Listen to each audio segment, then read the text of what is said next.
I'm just going to read directly from that, because I think it answers the questions here, at least from my perspective and consistent with my ruling. The evidence of Christian's telephone calls from the Greenlee from jail.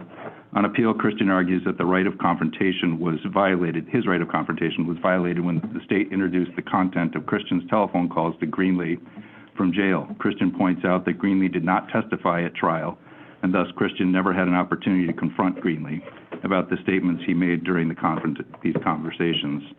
But Greenlee's statements during these phone calls were not introduced for hearsay purpose.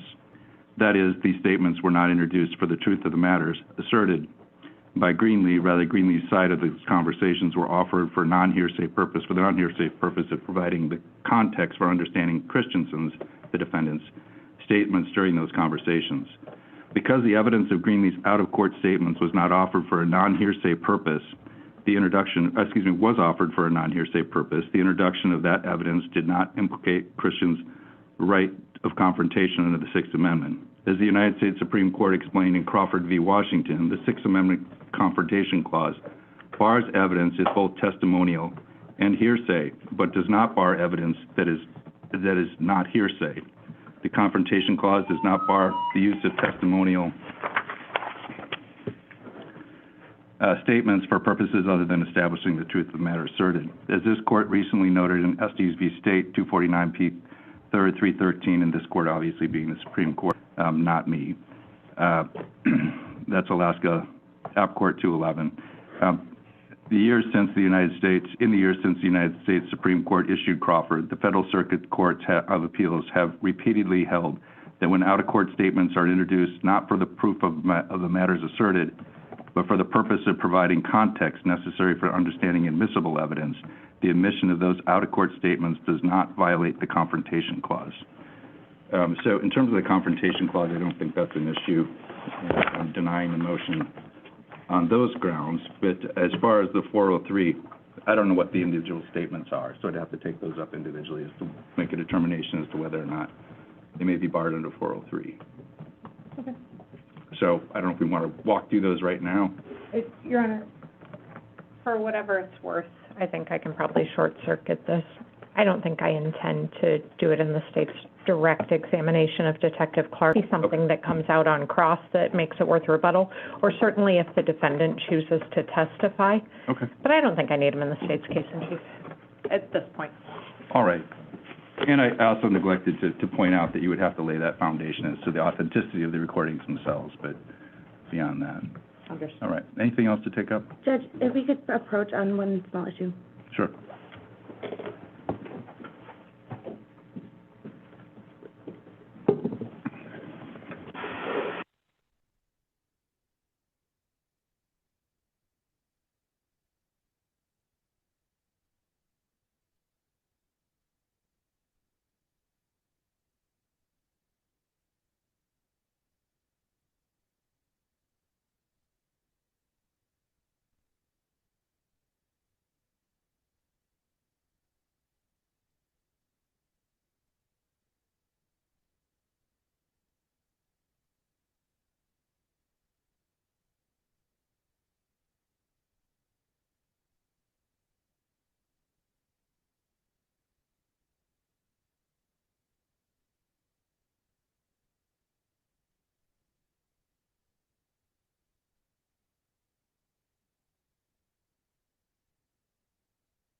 jury.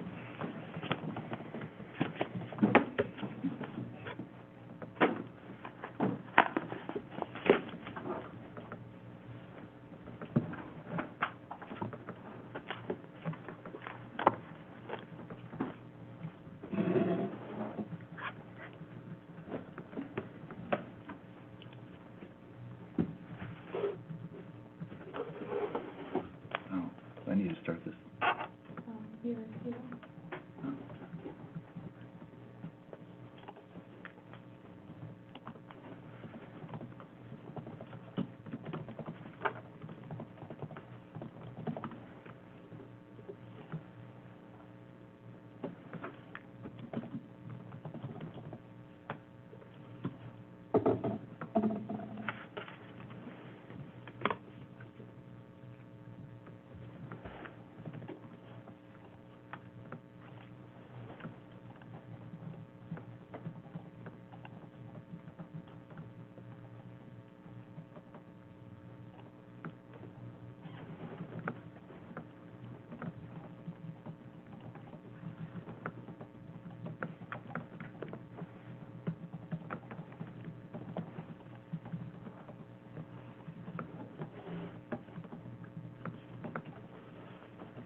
Rise for the jury.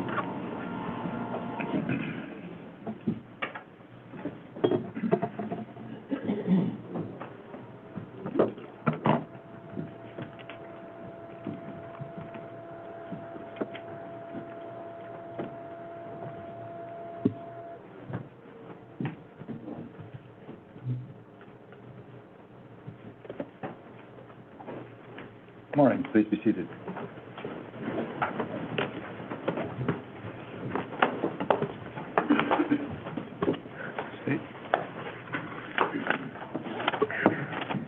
Your Honor, this is retired investigator Michael Swanson.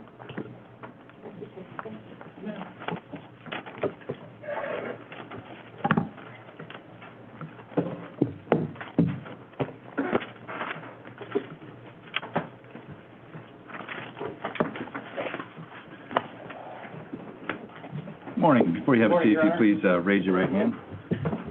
Do you solemnly swear or affirm that the testimony you will give in this case now before this court be the truth, the whole truth, and nothing but the truth? I do. Thank you. Can you begin?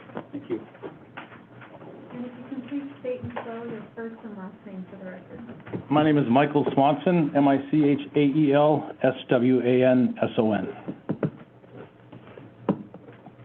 Good morning, sir.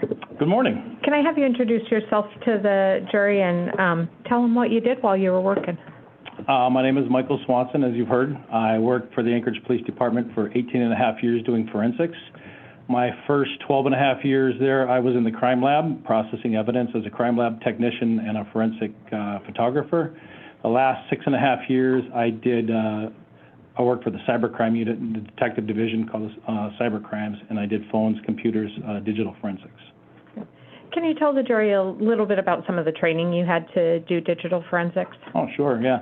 Luckily, I was able to go to the United States Secret Service facility in Alabama for several weeks, 5 weeks my first time, 3 weeks the second time I was there for training at the National Forensic Institute down there, and it was really some solid training.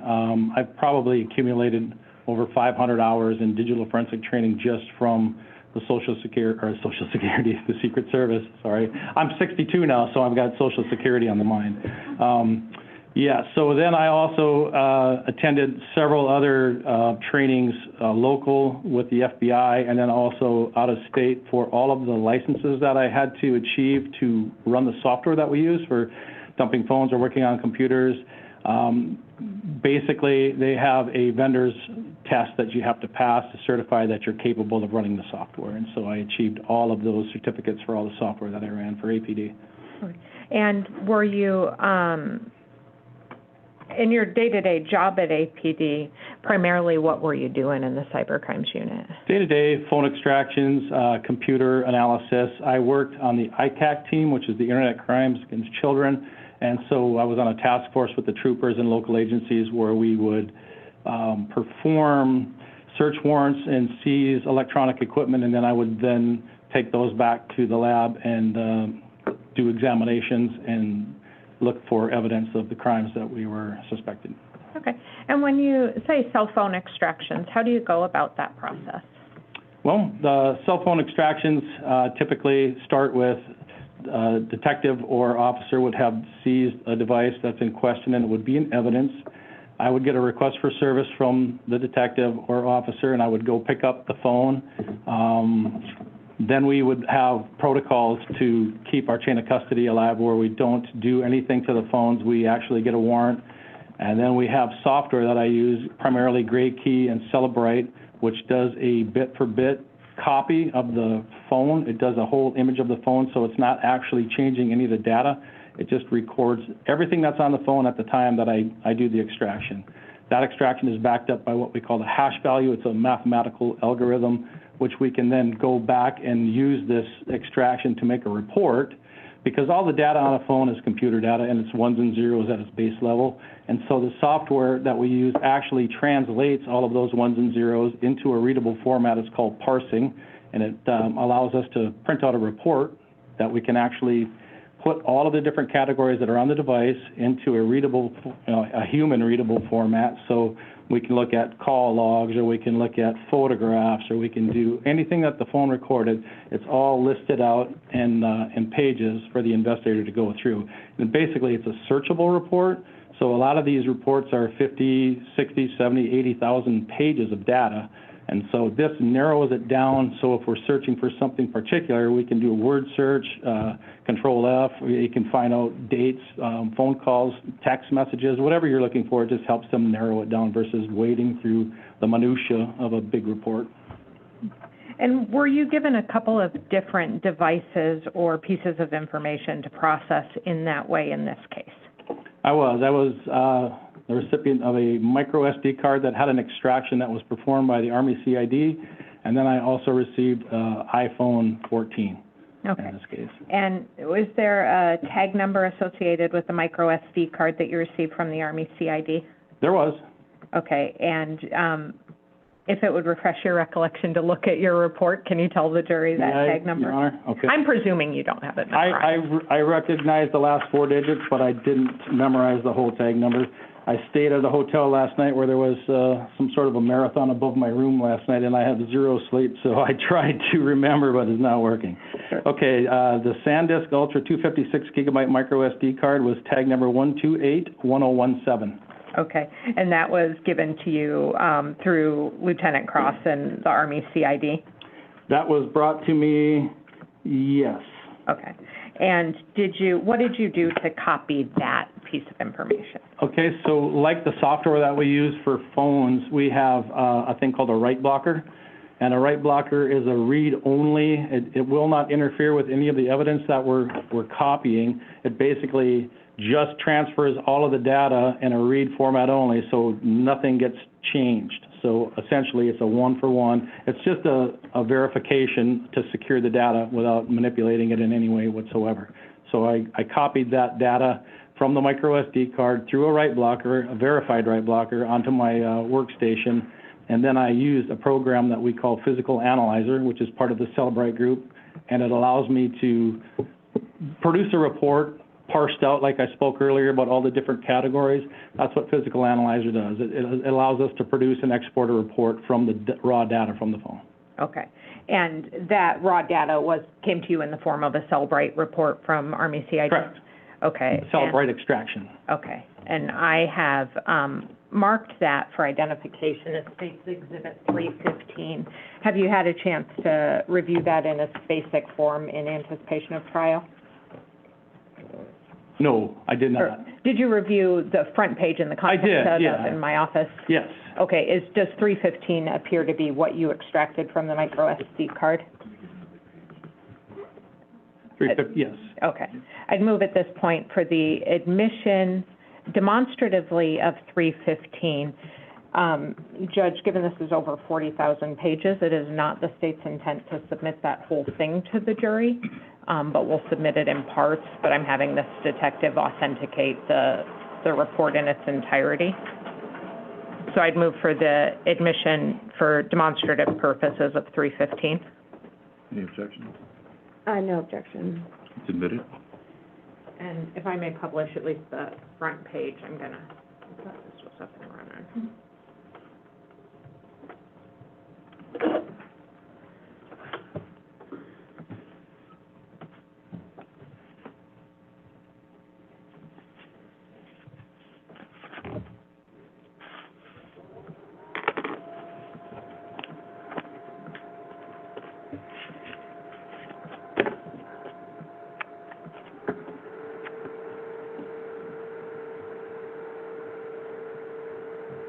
Gonna take just a minute for that thing to heat up.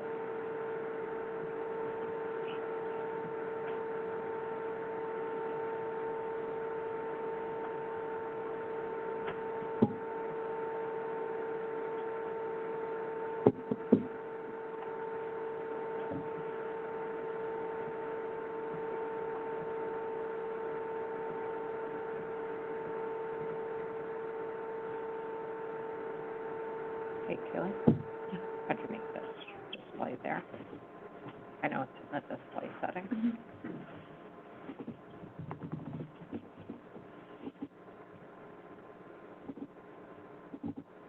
Thank you. Just keep changing. Okay, so if you look at a 315 that's on the, You want the lights dimmed? on the board there, please. Is this a copy of that extraction report that you? It was, yes. I saw my name on there before it went off. I feel like there's a tech guy in the room that should be hearing this. So it has my department serial number and my name on the report. That definitely is the report that I produced. I push a button if it gets that. Okay, so this is the report you produced. How many pages is it? I believe it was 44,000 pages on this report. Yeah, on the far right, you can see 44,056 pages. There it is. Okay, and you talked about headings, or categories. What types of categories could someone search in this report? Well, like I spoke earlier, you could go to text messages, you could go to phone calls, you could go to images, you could go to social media categories. It breaks that out. It parses it into very easily readable categories for the investigator, things that would be of interest of somebody that was looking for something on the device. Okay, is one of those categories essentially like a timeline? Yep, there is a timeline in there as well. A timeline is something, anything that is related to an event on the phone that has a timestamp attached to it. So like a phone call happened at this time, it would be on the timeline. If a photograph was sent at this time, it would be on the timeline. So anything that has a timestamp available to the action will be on the timeline of the phone. Okay, and is there activity data, like some folks, if you have your phone in your pocket and you're walking around, does it record like your number of steps? Constantly, yes. Okay. The phone is always recording. And is that available on there? Mm-hmm. Is there some location data available depending on the settings on the phone? Depending on how the phone is set up, there is GPS data and there is location data as well, cell phone tower tracking, things like that. Okay. And I think you described there's videos, text messages, images as well? Mm-hmm. Okay. And you don't actually go through the nitty-gritty line by line of what's on the phone in a case like this, do you? Not in this case. I have in the cases that I work with for the ICAC, for the children cases. Those are my main focus. The case, we do all of the electronic, well, when I was there I did, all of the electronics for the department. So there are several different departments that brought us phones, robbery, assault, homicide, burglary, theft. So I didn't have time to do all of the reports for each investigator. So many times I would just produce the report and hand it off to the investigator. And then if something needed to be done further down the road, then I would be contacted for what we call the deeper dive. But in this case, I did not do any analysis of these reports. Okay, you would expect a detective in the homicide unit that's familiar with the facts to look more closely at those things? Yes, ma'am. Okay. And sometimes in a phone report, there is a timestamp that says UTC. What is UTC? UTC is the Coordinated Universal Time. That basically is the zero Greenwich time. If you're familiar with it, it's a zeroed out time. As we all know, there are different time zones in the world. We have Eastern time. I live in Wisconsin now, which is Central time. That would be, depending on your location, it'll either be plus or minus from the zero of the Greenwich time. Alaska's time would be 9 hours behind the Central time. We also adjust for daylight savings time. So during those periods of daylight savings, we are at UTC minus 8 hours. Okay. So. And so if this report, the extraction is at UTC minus 7, but some of the timestamps are UTC minus 8, would you expect that those are Alaska time? I would. A lot of times, like I traveled here, and there are settings on your phone that you may turn it off, but most of us don't. So when you get on an airplane and you fly from here to Seattle, and when you land in Seattle, your phone is already updated to the Seattle time because your phone is on the network, it's out on the internet, and it's getting its time constantly. It's reaching out and coming back. And so when you get to Seattle, you don't set your time to Seattle time, your phone does it for you. Now that would reflect on the phone report. If the phone was traveled out of state or of a different time zone, it would record a different hour. Okay. In Alaska, it would be UTC minus 8 or minus 9 typically. Okay. So if it says UTC minus 9, or minus 8, that's Alaska That's time? that's Alaska time. Okay. So I'd like to talk to you a little bit about so that's the report you got from CID, or the SD card you got from CID. Mm-hmm. Did you analyze or extract any other information from any other devices you received? I did. I actually performed an extraction on an iPhone 14. Okay. And do you know the tag number on that? I know it ends in 7272, but if you would allow me to read the report, I could give you the full tag number. Sure, if it'll refresh your recollection. Okay, Your Honor? Yes. Okay. That tag number would be 1317272, and that was an iPhone 14 Pro. Okay. And did you have a PIN number for that iPhone? Yeah, a PIN was provided for that phone of 7266. Okay. And tell the jury what you did to do an extraction on that phone. So that phone, it was a brand new phone at the time, and the software that we use doesn't always work on the newer phones because when these companies whenever you see an update on your iPhone, you get this iOS update coming out, what they're doing is they're basically blocking our access to the phone. So the companies who make the software, who extract the data, are always catching up. It's a cat and mouse game. Whenever we figure out a way to extract data from a phone, on their next update, they will block that. And so when a phone is relatively brand new, a lot of my software will not work to get what we call a full extraction or a physical extraction from the device. So there are different extractions that we can do, which was like an advanced logical. You don't get all of the deleted data and things like that. You essentially just get what's on the top of the phone. So it's a smaller extraction without as much detail. So the main software that we use for doing iPhones is called GrayKey. I plugged it into GrayKey, and GrayKey was not having it. So I wasn't able to do an extraction. I was able to do a Celebrate extraction using the Advanced Logical tab, which is all you can do on an iPhone with Celebrate. And then I tried a third software called Magnet that we use, and I tried to do an extraction with Magnet, and I was unable to. It finished with errors, and I wasn't able to do a complete extraction. But I was able to do one using the UFED4 PC, same as the Army CID did. And so once I achieved that extraction, I put it into Physical Analyzer, which is the program that parses it all out, and I exported a report of that extraction in PDF and Excel. Okay. And the same as the Exhibit 315, did you have an opportunity to at least review the front page and the volume of State's Exhibit 311 to confirm that is that extraction that you performed? I did. Okay, and is 311 the same as what you pulled off the It is. phone? Yes. I'd move at this point for the admission and publication of at least the base information on the report for State's Exhibit 311. Any objection? No, Judge. It's admitted, you may publish.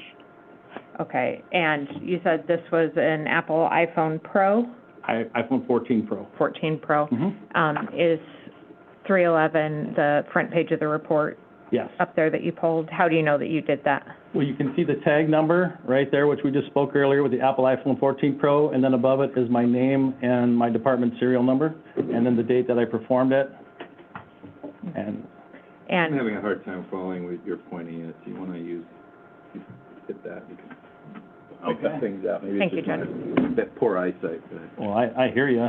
The bottom button there. Okay, so this right here is the examiner's name. There's a tab that I have to type into every time I do a report, so it has my name and my department serial number. And then this is the actual APD case number that I had to type in. And the evidence number, which is the tag number from the property and evidence, I have to type that in as well, and that's the 1317272, and I actually expounded that it's an Apple iPhone 14 Pro. okay. And, kind of same as the other report, is this report, if you go all the way to the number of pages there, over 48,000 pages? Yes. Okay, and it's searchable and has the same kind of categories as the other report, chats, messages, images, Yes, timeline, yes, activity? all of the things. Okay. And just to clarify again, if something says UTC -8, you're looking at Alaska time? That is Alaska time, Okay. correct. And I just want to clarify one difference between 315 and 311.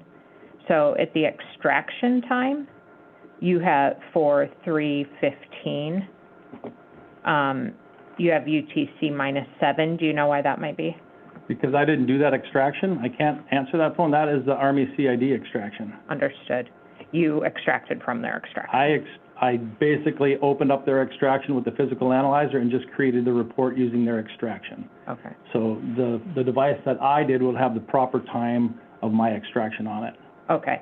And if in the timeline of that it says UTC -8 anywhere, that is always going to be Alaska time? Correct. Okay. Now, when you produce a report, you can change the UTC time, but it would be reflected alongside of the time that it was actually recorded. There would be 2 times.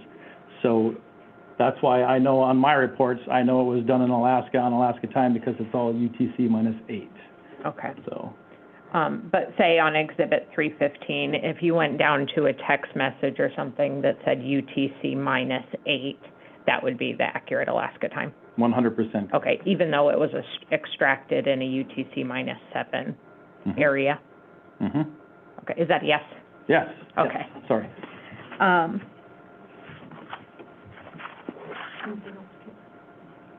Okay, I think that's all the questions that I have for you. Thank you. Thank you. Thank you, Judge.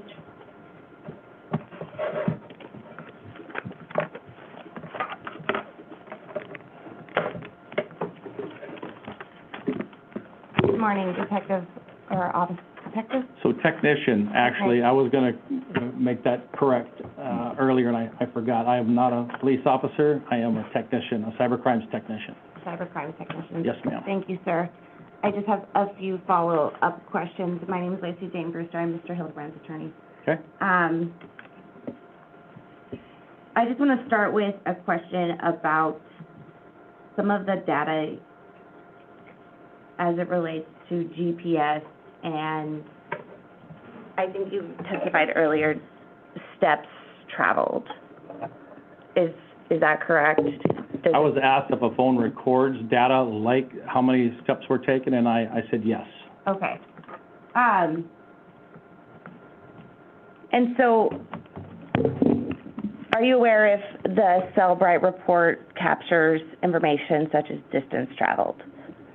So some of the reports do capture that type of information. It all depends on how the phone is set up and if they're wearing a Fitbit or, Apple iWatch and things like that, if it's synced to the phone. So some yes, some no. Okay. And in the information contained on the Cellbrite report relating to distance traveled, do you know if that's in meters, feet, inches? Is there a unit of measurement associated with distance traveled? Whatever the measurement, the unit of measurement that would have been set up in the phone, that's what it will record as, yes. Okay. I did not review this Cellbrite report, so I can't tell you what this particular report was recorded in, if that's the question. Okay, so, fair to say, if there's a number associated with distance travel in this Cellbrite report, you don't know necessarily how far that's going to be in, because we don't know if it's inches, feet, or meters, or yards. So correct, I didn't view it, so I have no idea what it's recording as. But typically, the reports that I have done personally, they were recorded in feet.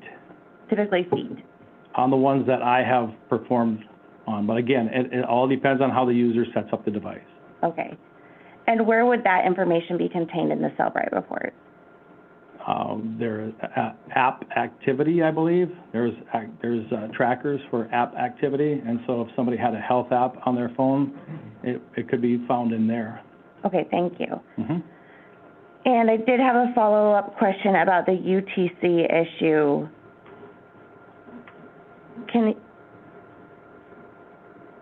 UTC stands for a Coordinated Universal Time, correct? That is correct. Starts at 0. Correct. And how does it account for daylight saving time? Well, when we lose an hour in daylight savings time, it just reflects from we go UTC minus 9 to UTC minus 8 because we're stepping back an hour. Okay. And do you know on August 6, 2023, were we in daylight savings? I'm not familiar. I didn't research what the daylight saving hours are, sorry. Did you research the daylight savings hours before you did your Cellbrite instruction? No. Okay. The phone is recording whatever time zone it is in at the time, so yeah, I don't need to research it. Okay, so that's automatic? Well, it's on the internet, it's searching out and it's grabbing the time, every few seconds. So the time is active on the phone for the region that it's in. And so the phone automatically takes into account daylight savings time? Mm-hmm, sure does. Okay. And that's not something that you had to personally set? No, ma'am. Okay.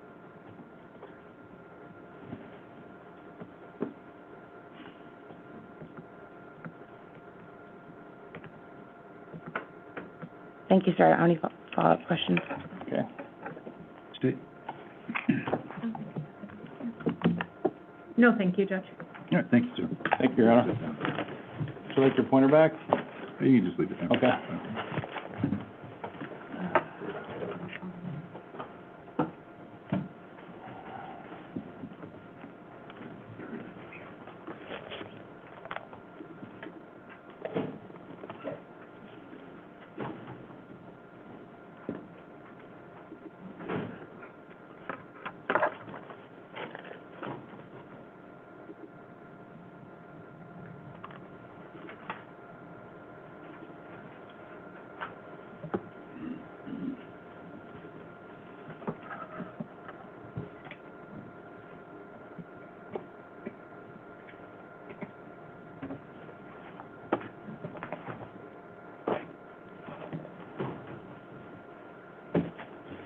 Go ahead and take the stand, sir. Your Honor, this is forensic analyst Aaron Clay.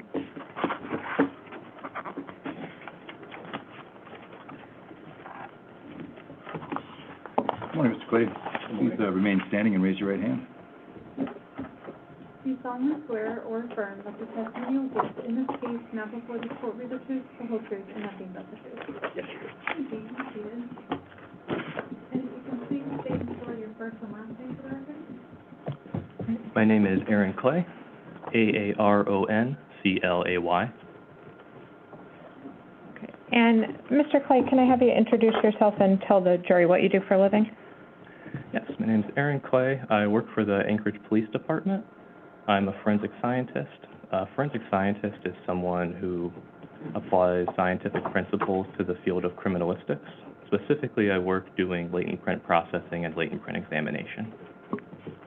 And do you do that work, you said you work for the Anchorage Police Department. Do you do that work at the Alaska State Crime Lab? I do, yes. What's the cooperative aspect there? The cooperative aspect, so we work very closely with the Alaska State employees. So we have the Anchorage Police Department latent print team. We work upstairs, and then we have the state latent print processing and examination team. They work downstairs, but we do work in the same lab, so we just have different office areas. Okay. And how long have you been doing latent print examination? I've been doing latent print examination specifically for 4 years. I had years of latent print processing before that. So I have about 7 years total in the latent print field. And tell the jury a little bit about your training and education in that field. We have a latent print processing program and a latent print examination program at the lab. The latent print processing program takes about 3 months. The program is divided into different modules. So each of these modules has like 4 different parts. The first part being the readings. So you're going to read about whatever you're going to learn in the module. So for processing, let's take like superglue fuming, for instance. You're going to read about superglue fuming, how that works, the different mechanisms of it. Then the next step is you're going to have your trainer show you how to do that process. After that, your trainer is going to watch you do the process, make sure that you're doing it correctly. And then finally, you're going to have a little mock case where you're going to do the process without your trainer, but then they're going to look at, in that case, there would be photographs you would take of like superglued prints. So they're going to look at those and ensure that you have done that properly. So there's going to be a bunch of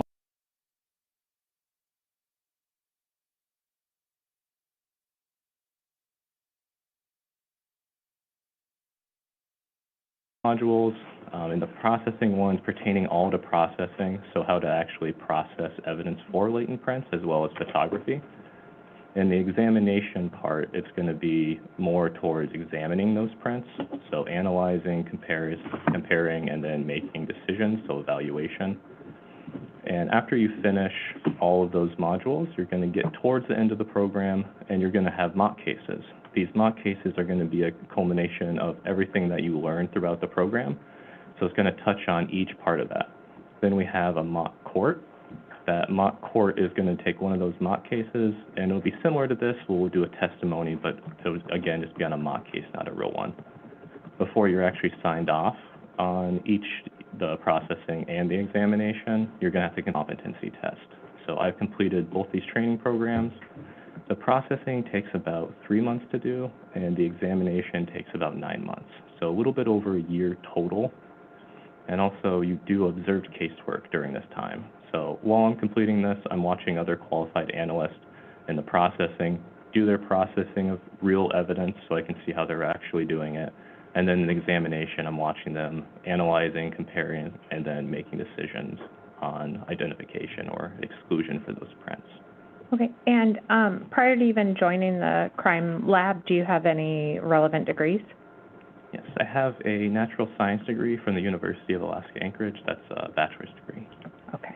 And have you been qualified as an expert in the field of latent fingerprint analysis?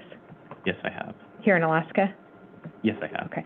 I'd move at this point to qualify forensic scientist Clay Judge as an expert in the field of latent print analysis. Any objection? No, Judge. He's so qualified. Okay.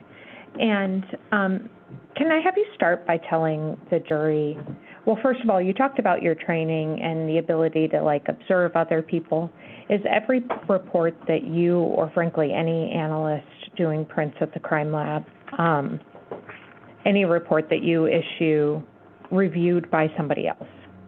Yes, all the reports are reviewed before they're sent out the door. So before we release them, we have both a technical and administrative review that we have done. A technical review is going to be any technical aspects of the case. So let's say what kind of chemicals you're using, make sure you're going through the proper processes and doing them in the right steps. The administrative review is looking for any spelling errors, typos, maybe formatting errors, that kind of thing. Okay. And so I want to start with when an item comes in for print processing, what are the steps you go through to determine whether something even is sufficient or has enough detail to be analyzed? The first thing we do is you look at the type of surface that the evidence is. You have both non-porous and porous surfaces. Non-porous is going to be something that wouldn't absorb water, so you can think of like glass or metal or even finished wood would be something that doesn't absorb water. Or we have porous items. That's going to be something that does absorb water, so you can think of like cardboard, paper, that kind of thing, like newspaper. And we're going to be looking at those. So the first thing I'm doing is just determining what type of surface I have. And based on that surface type, we have a set procedure of different chemicals and processes that we will use. Okay. And in this case, are there some surfaces that are better than others for getting prints? The best surfaces are like the smooth, flat surfaces. So like a soda can would be very good. A glass bottle would be very good. Windows are great. The things that aren't as good are going to be very textured surfaces. So something like carpet. Carpet's just one of the worst substrates to try to get latent prints off of. But porous items such as like paper, those actually absorb the latent print residue. So the latent print residue is what's on your finger that actually gets transferred to a surface. So in a non-porous surface, that's going to sit right on top of the surface, and on the porous surfaces, it gets absorbed in. So the paper is also a very good substrate. Okay. In this case, what items were originally submitted for testing or examination? In this case, there were a magazine with ammunition, there was a Glock handgun with ammunition, a Sig Sauer handgun with ammunition, there's also a gun case, and then a lift card. And also there was known prints, so finger and palm prints from Zarrius Hildabrand and Zarrius Hildabrand. And were there lift cards from a trash can as well? Yes, the one lift card was from a trash can. Okay. And of all of those items that were submitted, did any produce fingerprints that were suitable for comparison? Yes, the gun case produced fingerprints that were suitable for comparison, one on the inside and one on the outside. Okay, but none of the other items had prints that had enough detail to be compared? That is correct. What are the criteria that you're looking for when you make that decision or when an analyst makes that decision? When I'm looking at the fingerprints, first I'll just go over just like in kind of the basics of the fingerprints. So fingerprint is an impression of your friction ridge skin. Your friction ridge skin is that special skin that's on your fingers, palms, and the bottom of your feet. It's designed to help you grip things. It's created of ridges and grooves. So those ridges and grooves form different patterns on your fingers. So there is the loop pattern, where the ridges come in from one side, they loop around in the middle, exit the same side. Then you have a whorl pattern. It kind of looks like a whirlpool with concentric circles. And then you also have an arch pattern. It kind of looks like a speed bump where the ridges enter one side, do a bump in the middle, and go the other side. So what I'm looking for when I see a latent print, looking to see if I can determine that pattern type. I'm also looking at the different ridge events. So if I follow a single ridge path, I'm looking for any events that happen. So if that ridge just abruptly stops, we call that a ridge ending. If it splits into two, that's a bifurcation. If you have two bifurcations kind of connecting, we call that an enclosure, so it kind of looks like a little circle. It can also have a small section of ridge detail by itself. We call that short ridge. Then you can also have just a circular section of that ridge detail that would be a dot or an island, depending how you want to. You can call it either or. But I'm going to be looking to make sure that I can see these different ridge events, and I'm looking for the quantity and the clarity. So the quantity just being the amount of the print that's present, and then the clarity just being, can I easily follow a ridge path with no obstructions, and can I see a good variety of those different events? So it doesn't have to be specifically different, but I want to see a lot of different events when I see it. Lots of ridge endings, bifurcations, so as much as I can see there is what I'm looking for. Okay. And when we talk about the card from the trash can, the two weapons, the Sig Sauer and the Glock, and the magazines that were submitted, there was insufficient quality or clarity to be able to make any identifications off those? That is correct. Okay, so let's look just then at the Glock case. At the Glock case, were you able to review two prints and make any comparisons? Yes, I was able to review two prints. Okay, and were you able to make any comparisons or identifications based on those two prints? Yes, I took those through the examination process. So the examination process we call ACE-V. It stands for Analysis, Comparison, Evaluation, and then Verification. In the analysis step, what I'm doing is looking for those different ridge events I talked about. I'm also looking to determine if I can tell what type of pattern it is. And then I'm looking for anatomical origin, just meaning, is that a finger, is that a palm, or is that a foot? You can tell by the different ridge flow. Through our training, we go through a lot of suitability and analysis. So I've looked at a very high number of prints, and you can usually determine if it's finger, palm, foot, which way it's facing. And what this all helps us do is search for those prints. So the next step is comparison. That's when I'm getting a fingerprint card from any submitted individuals, and I'm comparing that to the latent print that was preserved from earlier in processing. And then the step after that is the evaluation. That's when I'm making the decisions. There's a couple major conclusions that we use. There's identification and exclusion. And identification is when I see enough of those events in common with the finger that I wouldn't expect to see that in another individual, and I don't see any differences in those. So I go through, make sure that I see all the same events in the latent print as I do in the known print. And there's also exclusion, and that's when I wouldn't confuse myself here. Exclusion is when I would compare them both and say they do not come from the same source. So that's when I see a lot of differences between the two. So I'm looking for what's called a target group. And a target group is just a small arrangement of those different events that I talked about. I'm looking for one closest to the core area, so the center of that pattern, and that'll help me determine where that would be on the known print. When I'm not seeing that, I'm still going to search, be very thorough, but at that point I'm going to say it's an exclusion, and I don't see that same arrangement. And in this case, I had 4201 and 4202. Those were the latent prints that I compared, and I identified both of those to the right thumb of Zarrius Hildabrand. Okay, and if I may approach, I'm going to show you what I've marked for identification. This states Exhibit 345 and 346. Thank you. Do you recognize 345 and 346? Yes, I do. Okay, are those the prints that you compared and Mr. Hildebrand's prints, known prints? Yes, they are. Okay, I'd move at this point for the admission of 345 and 346. No objection. They're admitted. So on 345, if you could turn the lights down, Madam Clerk. Do the little red dots demonstrate the areas that you were able to confirm were the same? Yes, the red dots are the correspondence between the two prints. And so you'll notice the red dots, I'm staying mostly to the areas that aren't distorted, so I'm looking for the most clear ridge detail.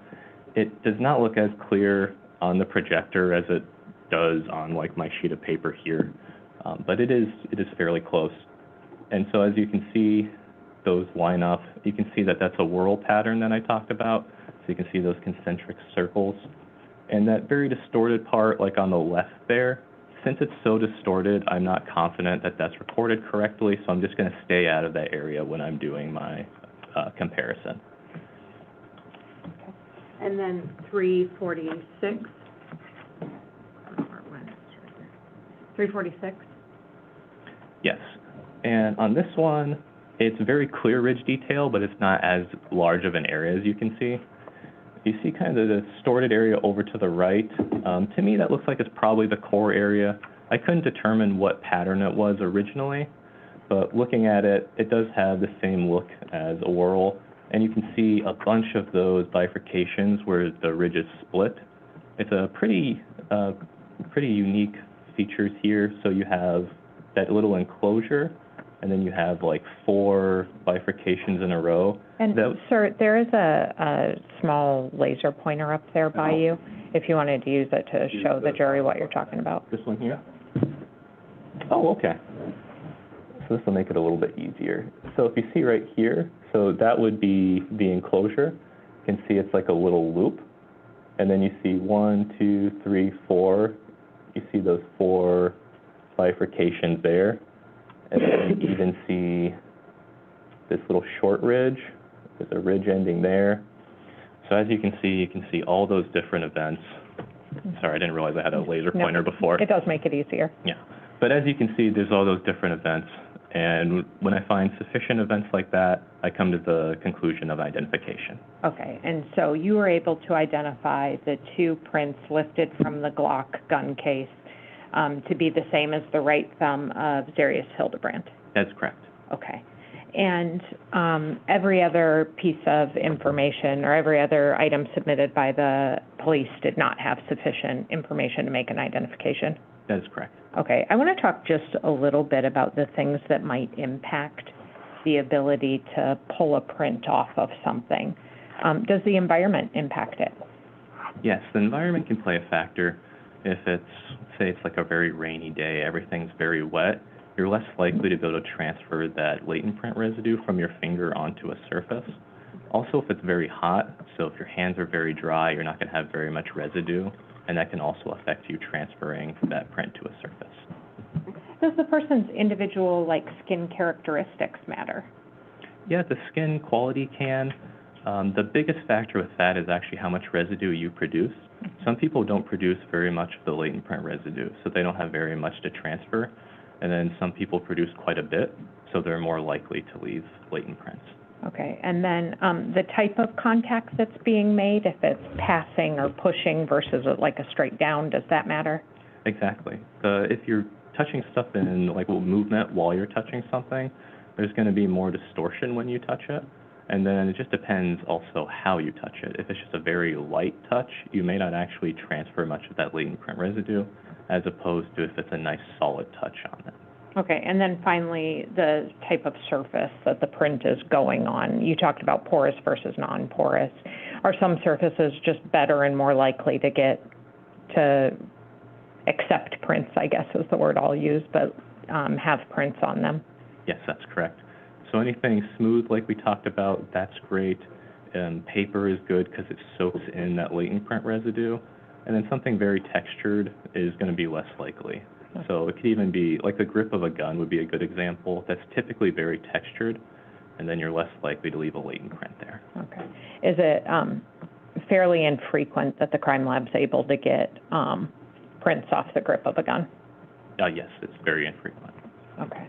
And so I think about this is a cardboard paper cup, when cardboard should be okay, but it's corrugated, so how would that impact it?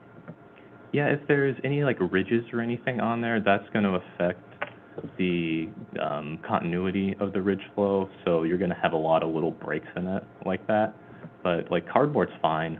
Cardboard's a good substrate, so it just depends on the kind of surface you have. Right. I think that is all the questions I have for you. Let me double check. Mm-hmm. Okay. Thank you, sir. Oh, wait, I did want to ask you one other thing.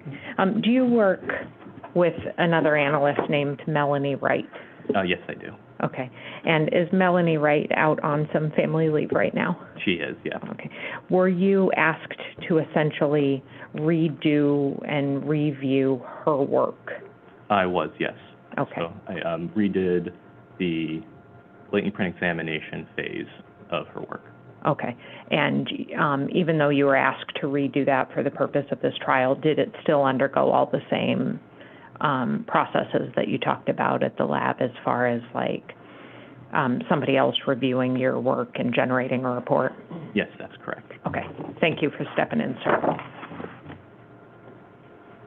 I just have a few follow-up questions.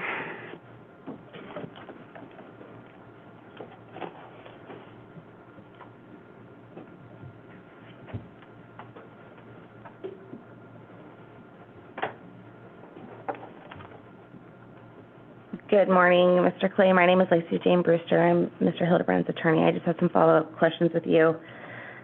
I want to talk about some of your training. I believe you went to a class about difficult questions and latent fingerprint analysis. Does that sound familiar? That does sound familiar, yes. Can you tell us what that class is about?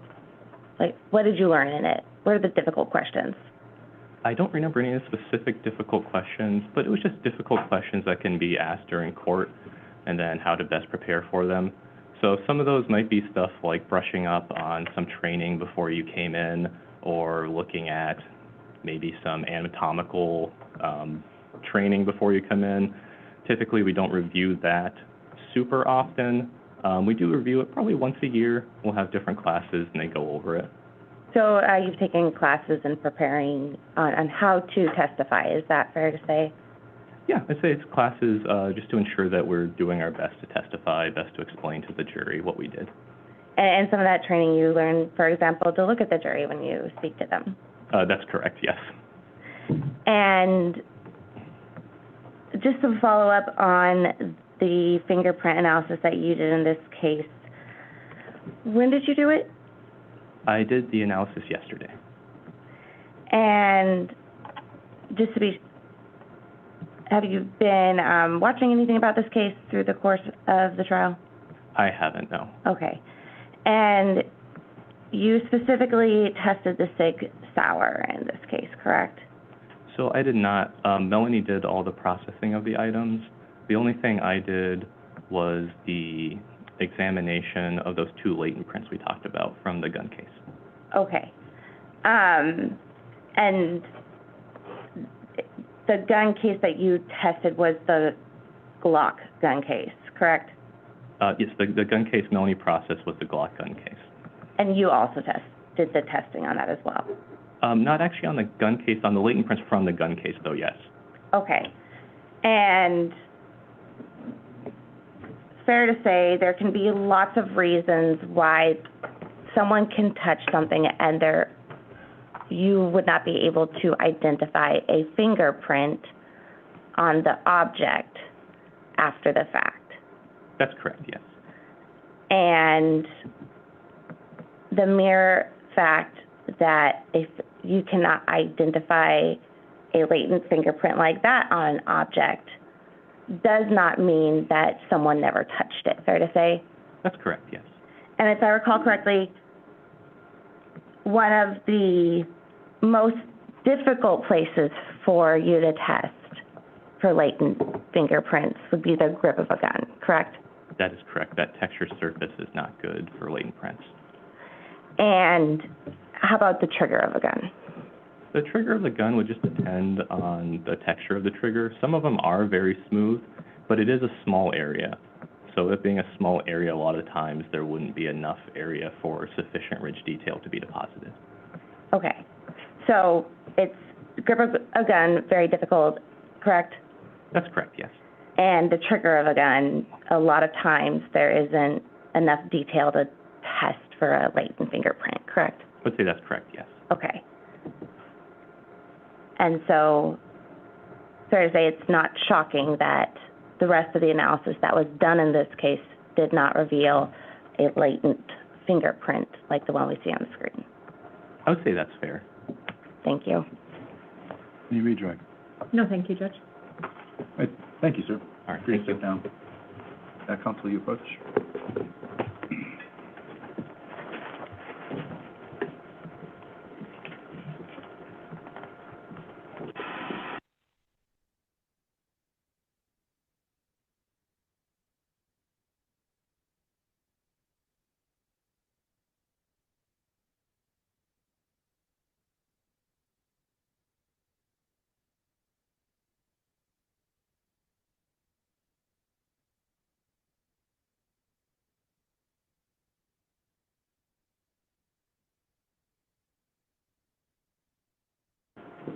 We're going to take a break. I know we haven't been going all that long, but we're going to take a break, get set up for the next witness, which is going to be a little bit longer.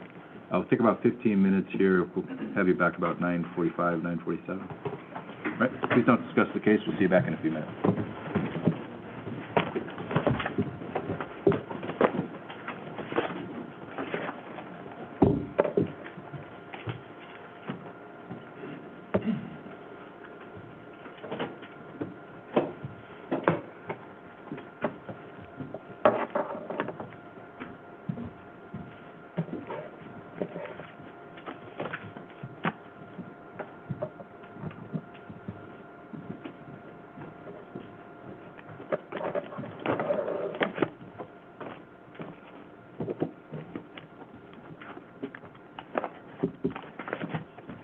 We're gonna try to keep it at about 15 minutes. Does that work? Yes, Judge. Thank you.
We are, Judge.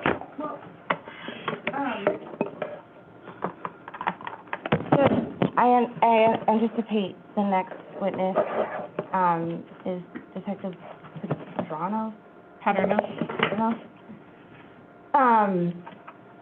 I've reviewed the discovery in this case.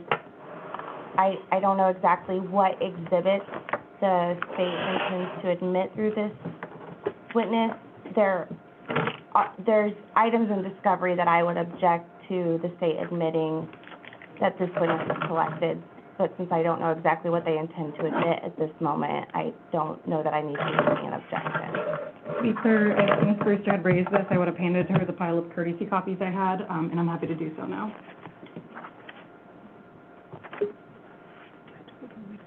Here you go.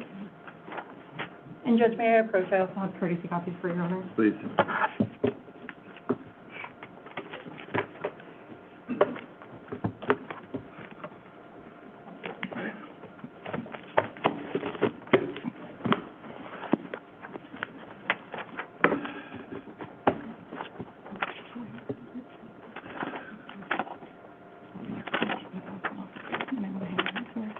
This is a lot.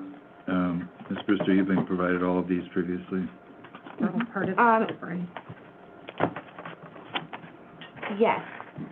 In your review of the items that you were previously provided, which include these items, did you identify certain of these proposed exhibits, or any of them, that you found objectionable? So as far as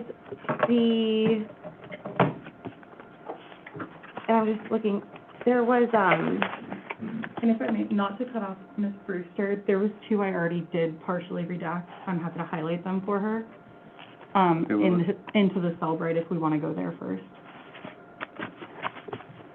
I don't know, let Ms. Brewster finish her thought, and then I we'll... apologize. So the note exhibits, 294 and 295, I'd be opposing, as hearsay. They are not Mr. Hildabrand's statements. In addition, 295 is from April 3rd, 2023. It's spelled. Okay, you're mumbling. I'm sorry, you shouldn't say mumbling. We're having a hard time hearing you. So if you remain seated, that's easier for me. There's no jury here. I'm not concerned about the formality. I'm more concerned about my poor hearing. So it's got the microphone next to you. Let's start with 294. Your objection to 294? Hearsay, Judge.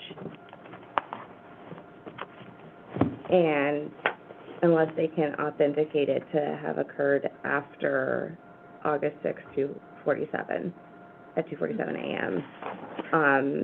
295 is from... I want to take these one at a time. I don't have any context for this. I don't know what this is. Is this better just taken up as you try to bring them in? I don't think it would be fair to the jury to do that.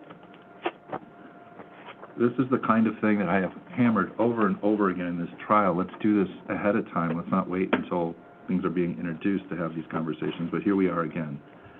294. State? Your Honor, this is, I'll let Ms. Hurley respond to most of these, but this is a note that was taken off of the victim's phone. The time date on it is April. Is that right, Ms. Hurley? It's a little later. No, it's later than that, sorry. The state's exception to the hearsay is 8033, then existing mental, emotional, or physical condition. Who's purported to have, who's April 3rd, I apologize. I'm sorry, this is the Who's victim. making this note? The victim's phone. Okay, and I don't see any date on here. Is April there? 3rd, 2023. It's stated at the top, date and time. Am I looking at 294? Oh, I'm sorry, 294 is before that. It's the same, but yes. Yes, it's, how do you know the date? How do you know the date? I see notes, I see 2231 is the time, I see some measurements, I see the word unzi, and then that note itself. Connected to a log on the Cellbrite. It's connected to a log on the Cellbrite, Judge, which Okay. I believe puts it in proximity to early April. Okay, so it's not being offered for the truth of the matter asserted, it's being offered as a state of mind of the person writing the note. Correct. In April. April. All right, I'll allow that. It goes to the weight. We're going to move through these quickly. If you wanted deep Okay, analysis on it, it would have been brought up before. The next one, 295, you take issue with? Yes, Judge. These describe the state of their relationship at that point from the victim's perspective, Judge, and that does have a clear date and time on it, and I think it's 8033, particularly relevant in light of the defense. Judge, this is... I would think she would actually want this exhibit in, like it's, I think, more favorable to the defense perhaps than the state, but... Well, that's for the defense, I understand. I'm sorry, the objection here, again, hearsay. Hearsay, this is from April 3rd, 2023. It's not close to the incident date. It will confuse the jury because it is so far away from August. This does not show Mrs. Hildabrand's state of mind on or near August 6th, 2023. Okay, so your main objection to this is it's not contemporaneous, it's too distant? Correct, and All right, and I'm going to keep moving. I'm overruling that objection. I think it speaks more to the weight. You're fine to point that out. There's been a challenge to the cause of death here, suicide being a possible option. State of mind of the deceased is relevant.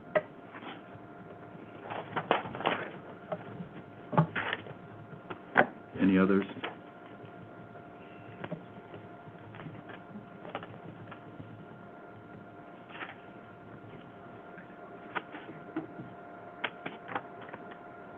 Um, 300, subject to authentication of who this is with and the time it was made.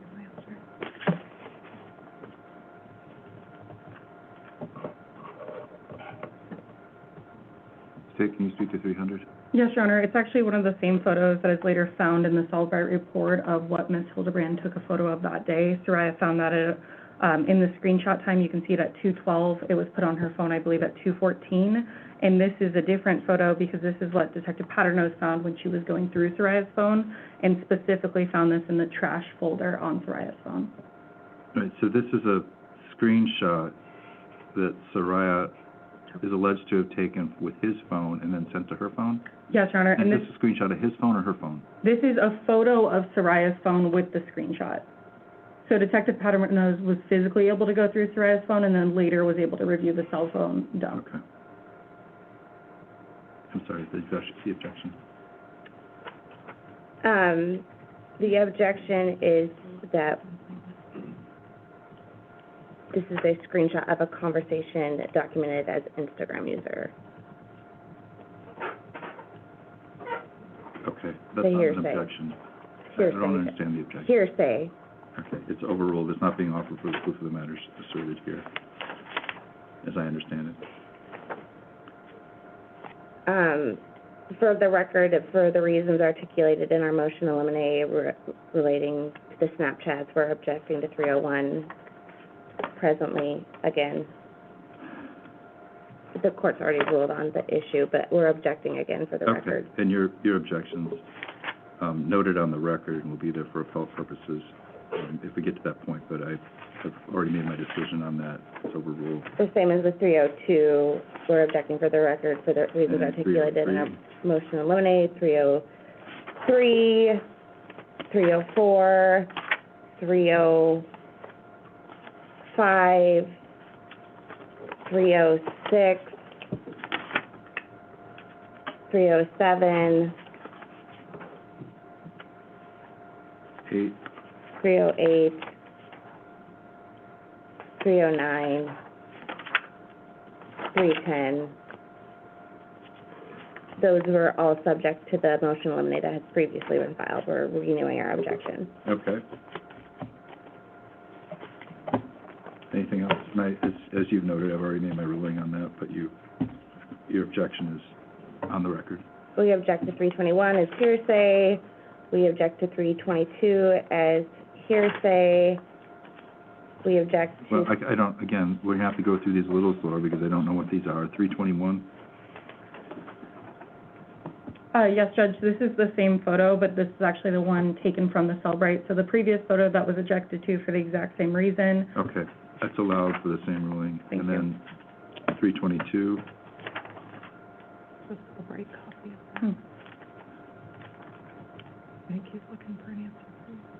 these are Cellbrite extractions? Yes, Your Honor. So in the timeline of Ms. Hildabrand's phone, you can see that Soraya captured these photos at a certain time, and they're labeled as the image number. Okay, So these are the actual images related to that timeline. all right, and so that's true for 323, 324,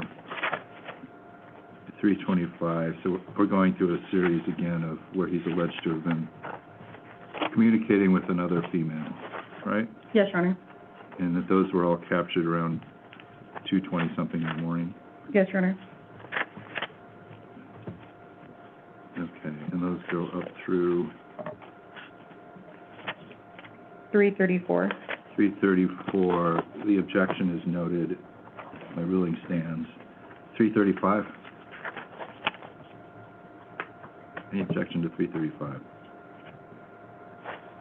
No. No objection to 344. Okay. Okay, that's the images. And then I've got a pile of other things here. Any objection to the pile of the other things here? Yes, Judge. Okay.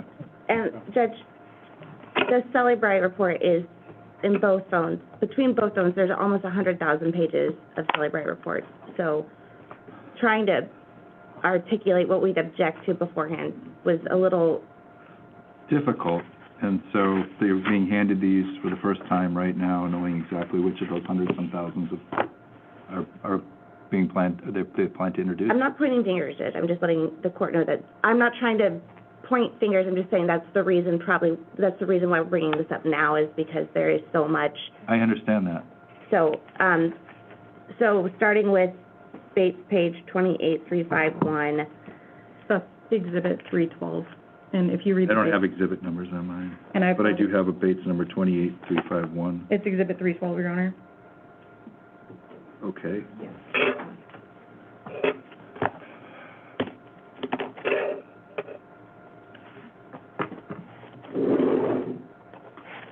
You have a concern? The first page is from 2011. I'm happy to respond. The only reason the first page is being brought in is to bring in that title line, the darker gray line, to explain what the boxes are on the later pages. From page 28351, it jumps directly to 44163, which is the relevant time period. So again, that's only being brought in to give context to what the boxes are actually labeled as. Okay, so it's just for that darker, it says hashtag type direction. Judge, with that explanation, there's no objection. Okay, all right. And then the rest of that, I guess this is exhibit what? Sorry, Counsel, you said this was exhibit, I don't have 312. tags on here, so I'm And I just- apologize, Your No, Honor. that's fine, I'm just gonna mark it so I can keep track. This is 312. This is a copy of Soraya's Cellbrite timeline. Okay. All right. And then what are we looking at next? 28134, searched items. And this is a Exhibit. one-page exhibit? Yes, and it's What- Exhibit 314, Okay, Soraya's searched items. okay, and the objection?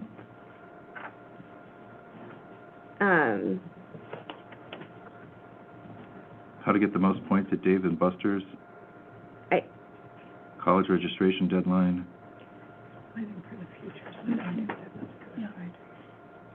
No, Weight Judge, loss. no objection. And I would just ask, I'm sorry, no objection? no objection. Okay. So 314.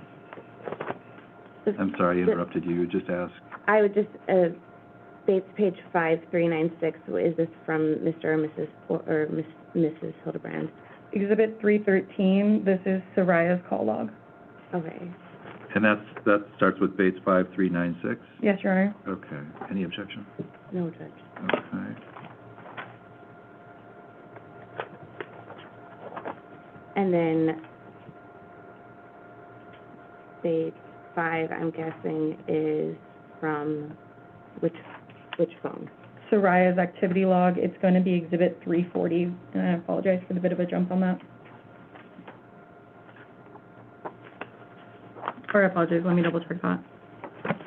So the activity log, I think the gentleman testified, this is where you would find things like heart rate, distance traveled, to the extent that that exists on the phone. Yes, Your Honor.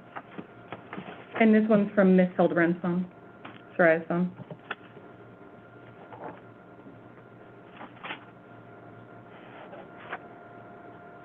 No objection. Well, I'm just looking at the dates, Your Honor, to make sure they're in a relevant time period. The oldest one on this one goes back to 8/5 at 2 p.m. Okay, thank you. I don't have any objection to that exhibit. It looks like this is Mr. Hildebrand's phone for Which one are we talking about state now? page 19917. Okay, Yeah. and what's exhibit number is this? 318, Your Honor. Thank you. This is the defendant's web history, and, There's a portion of it that has been redacted, yes, Your Honor. and are you objecting to? I think the redaction needs to be a little better before it's published to the jury. So this is Yeah. the copy I would give to the jury. I could see through that one, so I lined over it again. Is this something you're planning on putting up on the screen? Not that specific part, Your Honor. Okay. There's snips, but it's nothing that I think could be objectionable at this time, that's to my knowledge. I'm sorry, you can take white out.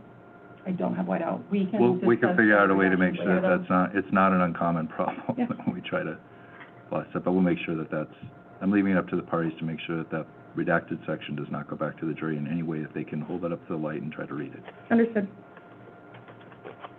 As to the rest of 318?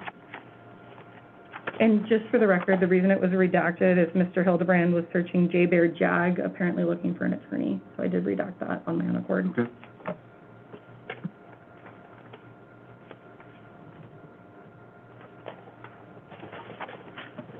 And this is the web history. Yes.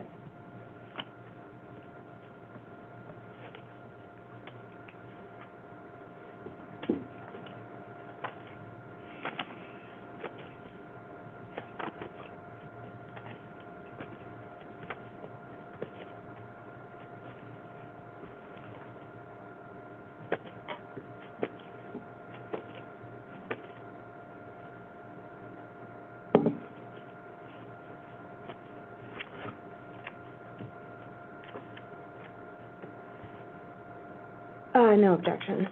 Okay. The next one in my pile starts with the base number 19865, Exhibit 319, Your Honor. 319, and again, there is some redaction at the top that will make sure that redaction works. Yes, Your Honor. This is the defendant's search items. Again, those redactions are when he's searching for a J. Bear Jag.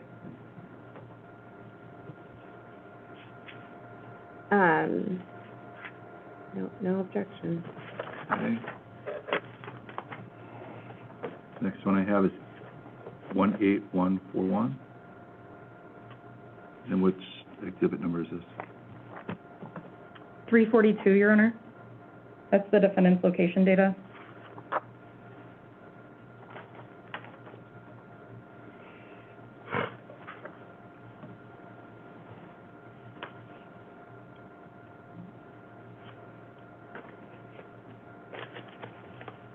Any objection?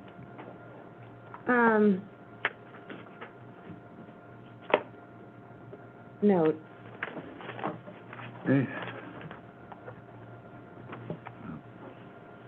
Next, one I have in my pile is 18139. Exhibit number? 340, Your Honor. This would be the defendant's journeys, is what the Cellbrite label is for it. What are journeys?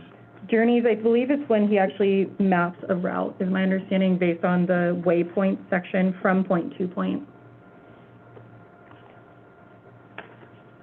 And some of the relevant ones would be him mapping to Lowe's, to Bread and Brew, things of that nature.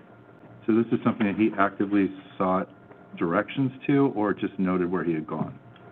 He actively sought directions to, I believe he actually mapped it to get there. Any objection to 340? Sorry, Judge.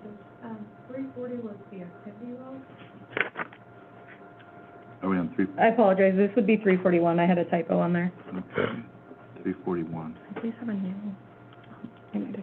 I think it is confusing, Judge. I'll let you folks explain that to the jury. I think they can handle it. The next one I have, 2689.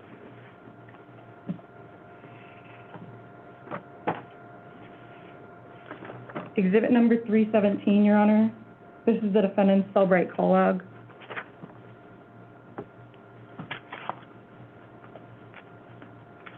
And this is just time and date of calls and whether it was answered, whether calls he placed and received, is that Yes, Your Honor. And missed. in duration? Yes, Your Honor. Missed. Okay. Any objection? No, Judge. Okay, 317, and then I have, did we already go over the one that starts on page 5? This is a separate one. The one that starts in the middle of the page, Your Honor, is Exhibit 320, and this is the defendant's activity log.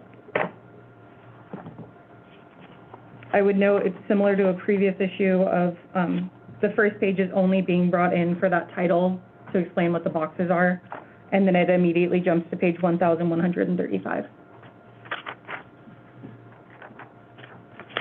Any objection? No. Okay, then I have a large pile of documents that starts at 35135. Yes, Your Honor, this is the defendant's timeline.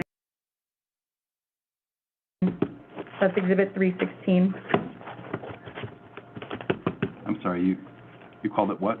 The defendant's timeline. So it's, the timeline is a section of the Cellbrite report that puts multiple aspects of data in a chronological order, rather than in separate sections.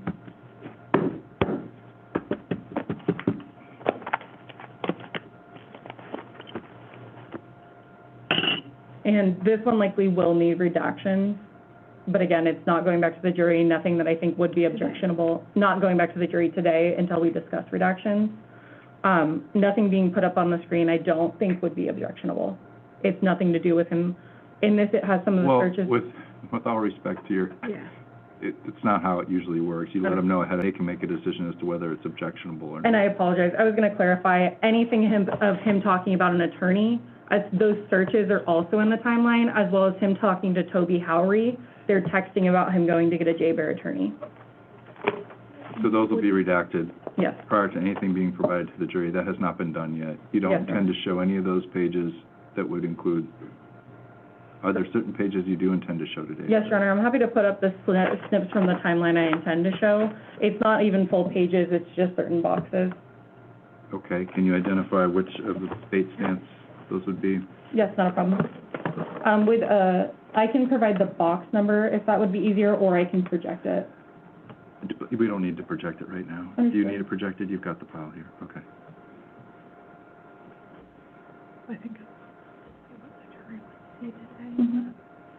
So the boxes, one of the first things I intend to put up is a summary of the text between him and his father. They occurred on August 6th around 4:30 to 5 p.m. You know what date page that is? I'm pulling it right now. Well, if it's easier to show it, that's fine too. However you have it, I think. whatever the easiest way is so we can move this along rather than you digging through. If you've already got it lined up on your computer as you intend. I do, to Your show it, Honor. that might be the easiest, and then we can just pull the dates. And the timeline in Exhibit 316 is in chronological order, by date and time. Okay, well.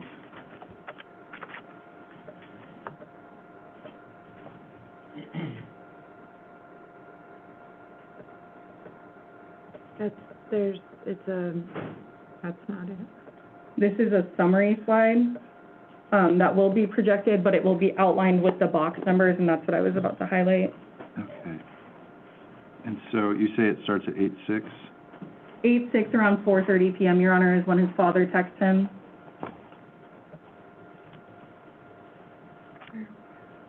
And these times are not military, as I'm seeing, is that correct? No, Your Honor. So what time did you say? 4:30, 4:30, that would be on page 35167? Yes, Your Honor, that's where it begins. If you look at the conversation sub where it says from who, it's from the defendant to dad. Dad begins in its box 185375. And then the defendant responds in 185378, and dad responds, and that's just the nature of the conversation. So what the state intends to project is just a summary of that after highlighting those boxes. There's no objection, Judge. All right. Understanding that the statements from dad are not being offered for the truth of the matter asserted. No, it's the defendant's response saying neither of those happens in reference to no one got hurt or went to jail. Keep moving.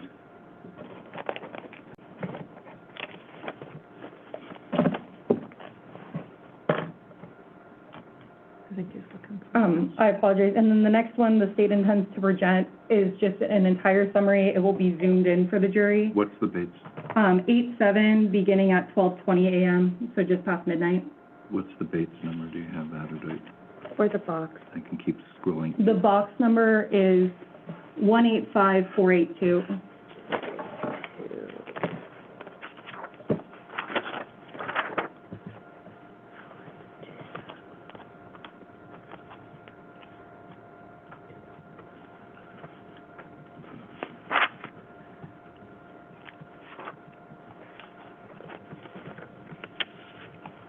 Okay, top of the page.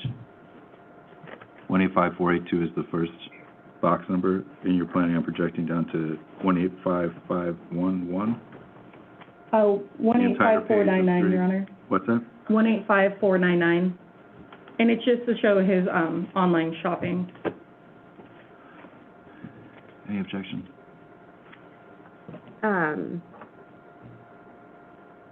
No. Okay. Next.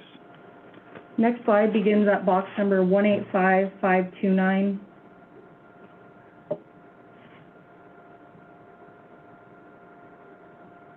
Okay. It shows his online activities, including going on Twitter to OnlyFans. 185529, Patagonia. Yes, and if you go, it's gonna go through 185538.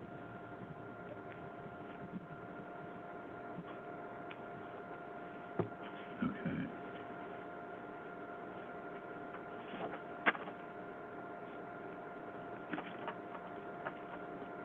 Okay. Any objection?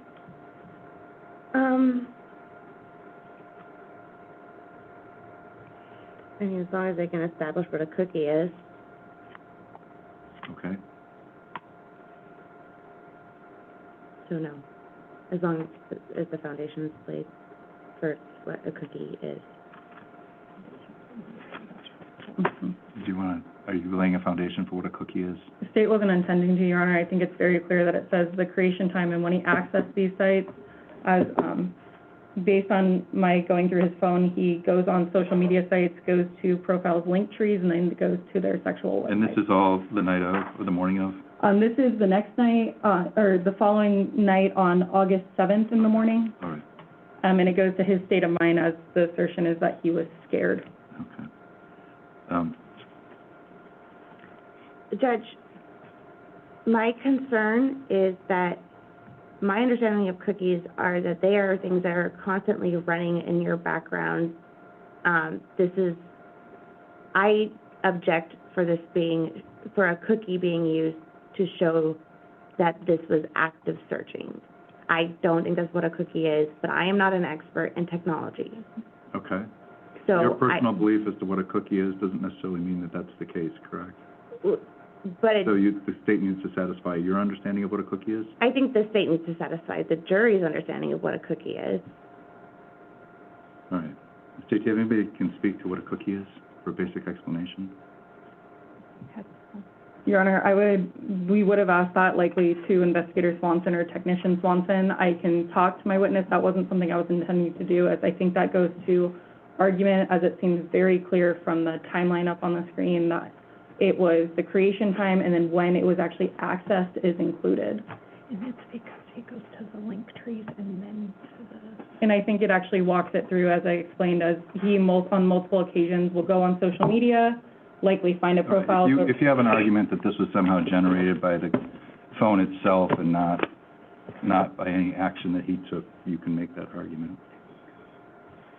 That's your understanding of cookies, that they randomly do searches on your phone without you knowing it. Is that your understanding of cookies? I know from when you go on a website, it says it's running cookies and you have to consent to it. I have no idea what I'm consenting to when I'm Okay. consenting to it. Okay. It's overruled at this point. Next box, Your Honor, begins at 1866262. The date is 8/7 at 6:41 p.m., and it goes through box Sorry, number 186, 1862662. how many more of these are there? 3 more slides on this timeline, that's it. All right. The timeline that had to be marked as an exhibit is over 170 pages. Okay. 1866262? Yes. 18626, you don't have the, 18662.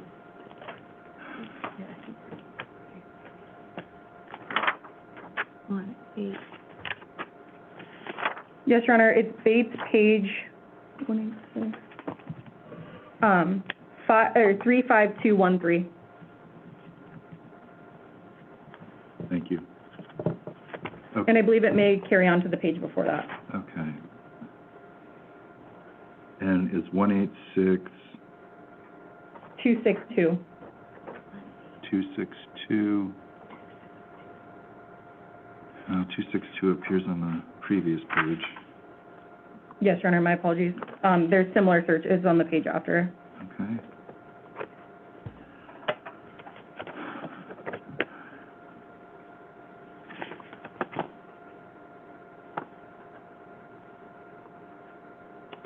Okay, through what?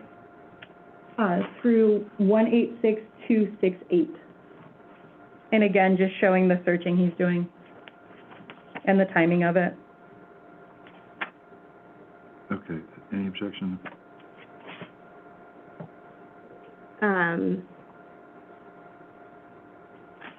Yes, Judge, we object to offering a cookie as being, offered for purposes of showing that a person is actively searching something. All right.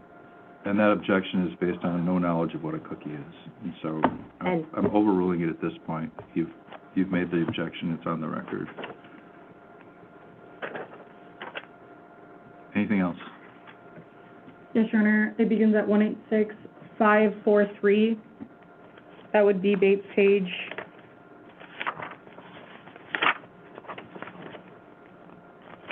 35225. Okay, I see that. Beginning at box number 186543. These are TikTok. Begins at Twitter, shows that he goes on a link tree, and then the next page goes to him going on multiple porn sites.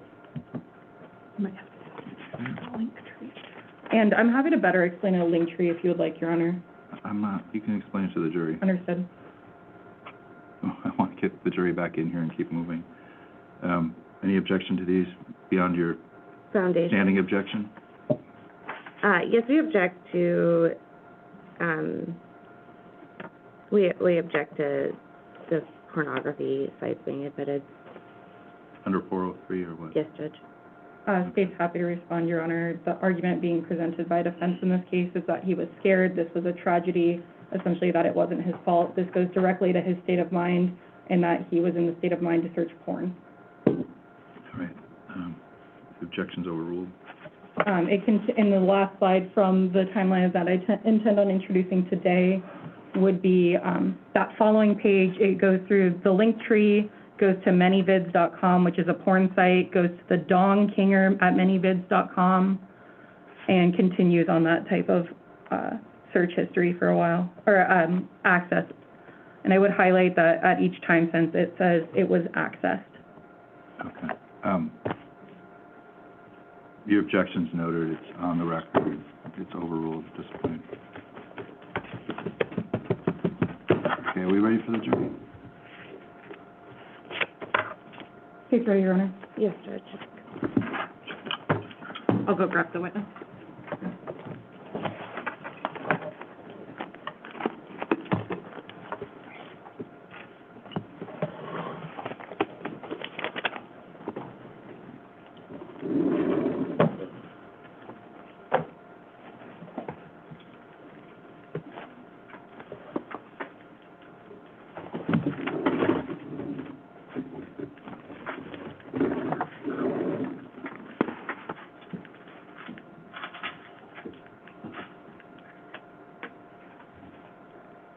We have the jury fund.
Please rise for the jury.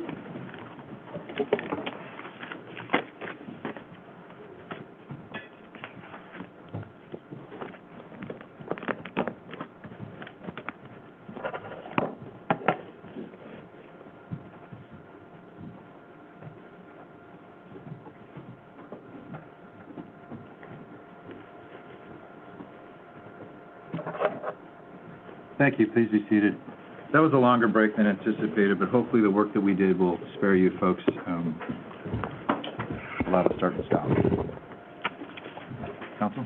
Yes, Your Honor. The state calls Detective Morgan Paternos. Do you solemnly swear or affirm that the testimony you give in this case not before the court researches the whole truth and nothing but the truth? I do. Thank you. And if you could please state and spell your first and last name for us? Detective Morgan Paternos, M-O-R-G-A-N. Paternos is P-A-D-R-N-O-S. Detective Paternos, if you could introduce yourself to the jury and explain what you do for a living. I'm Detective Paternos for Morgan. I work for the homicide unit at the Anchorage Police Department. And how long have you worked for APD? I've worked since December of 2017. And what positions have you held throughout your time there? So I started off in the academy, and then we graduate the academy, then we go to a field training program, which is just on-the-street training, and I did that, and then I was cut loose on patrol. So and then I was a patrol officer. I worked swing shift and mid-shift predominantly, so like middle of the day and overnight.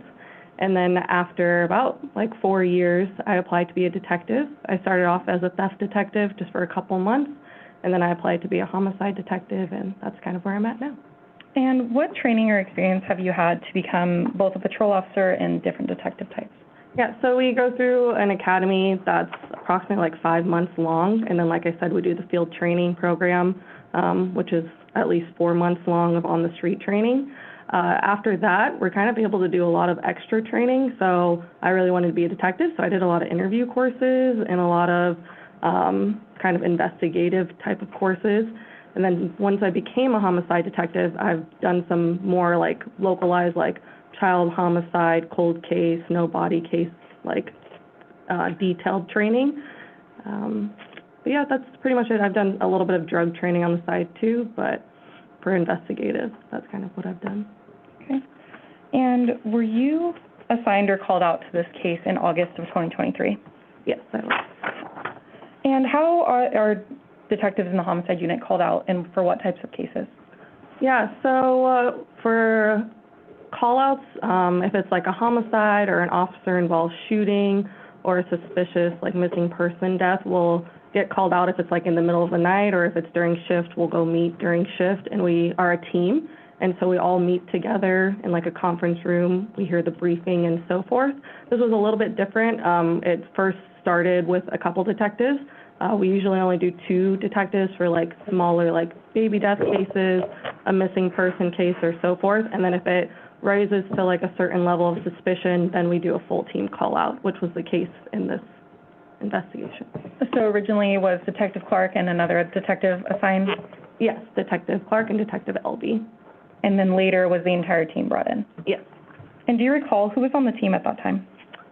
I know that it was me, Detective Clark, Detective Elby, they were the first 2, and then Detective Mercer later helped, Detective Roberts helped, Detective Brendan Lee, and then myself. Thank you. Were you assigned or brought into this case on August 9th? Yes. And what were the first steps you took in this case? So we did a briefing, which is normal, that we can kind of get up to speed. And then from that point, we kind of like divvied out what our roles were.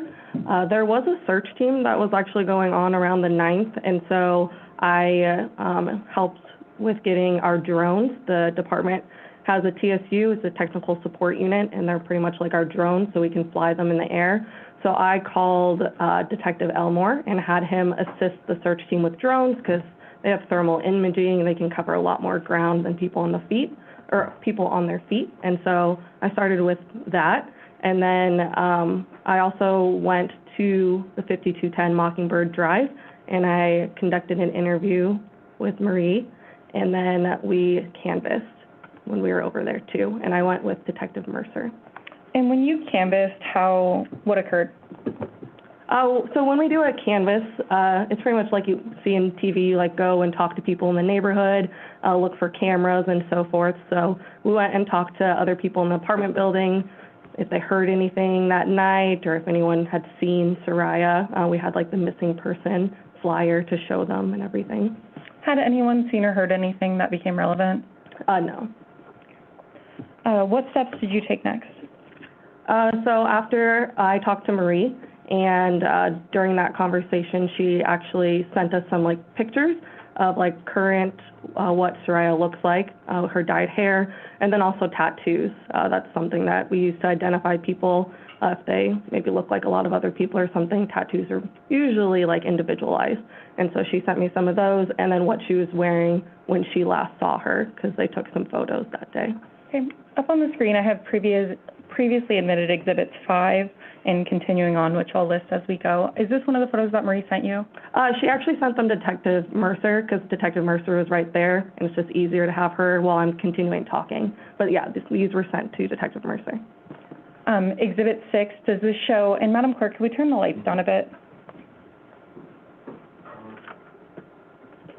And just zooming in a bit in Exhibit 6, does this show the back tattoos that Soraya had? Yeah, so the most notable one that Marie mentioned were her wings on the back that took up most of her back, and this was a good photo that showed that. And then up on the screen is Exhibit 7. What does this show that was helpful? So this also shows not only her hair, the blonde streaks on the side, but also some tattoos on her left, so you can see the snake, the sun, and then the moon. And did these later become relevant at the body recovery? Yes, they did. And why was that? The recovery of Soraya's body elicited us to use tattoos to help identify her and make sure it was the person that we were looking for. Thank you. After speaking with Marie and getting those photographs, what were you assigned to do next, or what did you do next? Then I talked to Isaac, and Marie is actually who told me to talk to Isaac because she was with Isaac that night when they went to the bars. Did you also speak with Dalen Gates? Yes, I did later on speak with him, and I actually contacted Marie later on too, just for follow-up. And throughout this, are you coordinating with the homicide team as a whole? Yes, so Detective Troy was the lead detective, so he's kind of our boss during these things, and we want to run through things with him and get what he wants done for the case. And so a lot of these were just collaborative, like, duties for each of us to do. At one point, did you gain possession of Zarrius' phone? I'm sorry, Detective Troy, you mean Clark? Yes, sorry. Detective Troy Clark. Yeah, Troy Clark, thank you. sorry. Is his first name Troy? Yes, it is. Do you normally call him Troy? I do. Did you at one point gain physical access of Zarrius' phone? Yes. And what did you do when you had her phone? So when we had her phone, I manually or physically went through it. So like I had the phone in my hands and would go through it to look through photos, messages, and so forth. And Your Honor, if I may approach with Exhibits 290 through 335, it skips a few though. And I apologize. Please. Thank you.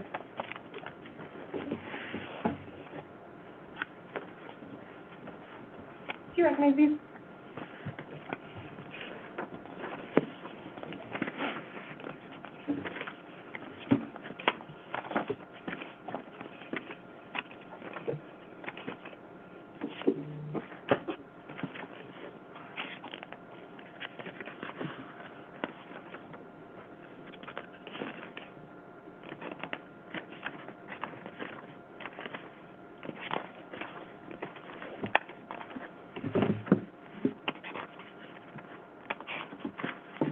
Yes, I do. Are they true and accurate to the photos you took of Zarrius' phone that day? Yes. And Your Honor, the state would move to admit exhibits beginning at 290 through 335. I have a couple of exhibits that have already been admitted in that number range, 311 and 315. I apologize, Your Honor, I had one page out of order. And it was up through 335, you said? Yes, Your Honor. Subject to your previous objection, the instructions, they're admitted. Thank you. Detective Patternose, up on the screen I have Exhibit 290. Do you recognize this? I do. And what is that? Sorry. So whenever I turn on a phone, I take a picture right away of the screensaver just to show like what time it said and the date and everything like that. So that's just a screensaver on Zarrius' phone. And in the top right corner, do we see an airplane? Yes. What does that mean? So the phone is usually put in airplane mode. There's people that can actually like remotely wipe phones, and we also don't want anything deleted or any data removed from the phone, and so we always put it in airplane mode to preserve that and preserve what's on the phone at the time that we have it. And is that common practice for APD? Yes. Next on the screen, I have Exhibit 291. Why would you take a photo of this? This is just right once I open the phone. This is her apps and screensaver. And I apologize, Your Honor, just for clarity, at this time I intended to omit 290 through 310, and we'll get to the rest of those momentarily, as well as, and we'll get to the rest of those in just a moment. Up on the screen is 292. What is this? This is the contact that she had as an emergency contact, and she put the name as hubby. It also includes the call history. So as you can see, there's 2 calls on August 6, 2023 at 8:25 a.m. They were both canceled. Yeah. And then you can see the phone number is 270-401-9695. Thank you. Up on the screen, I have previously admitted State's Exhibit 18. And I'm going to zoom in on the bottom text message. Do you recognize this? I do. And why did you take a photograph of this? I took a photo because it was the day after, and it was at 10:44 hours. We kind of had conflicting stories at the time of where she was at, and so I thought it was important. And did you and other investigators later confirm that this text was to one of the managers at Bread and Brew, Nadia Jones? Yes. Up on the screen, I previously admitted State's Exhibit 19. Does that contact include Nadia new phone? Yes. And then up on the screen, I have State's Exhibit 290. I'm going to zoom in just for clarity of the contact name. Are you able to read that? Yes, it says CEO Bread and Brew. Did you and other investigators later confirm who that might have been? Yes, his name was Craig. And is that the owner of Bread and Brew? Yes. But he wasn't saved in the phone as Craig, is that correct? Correct.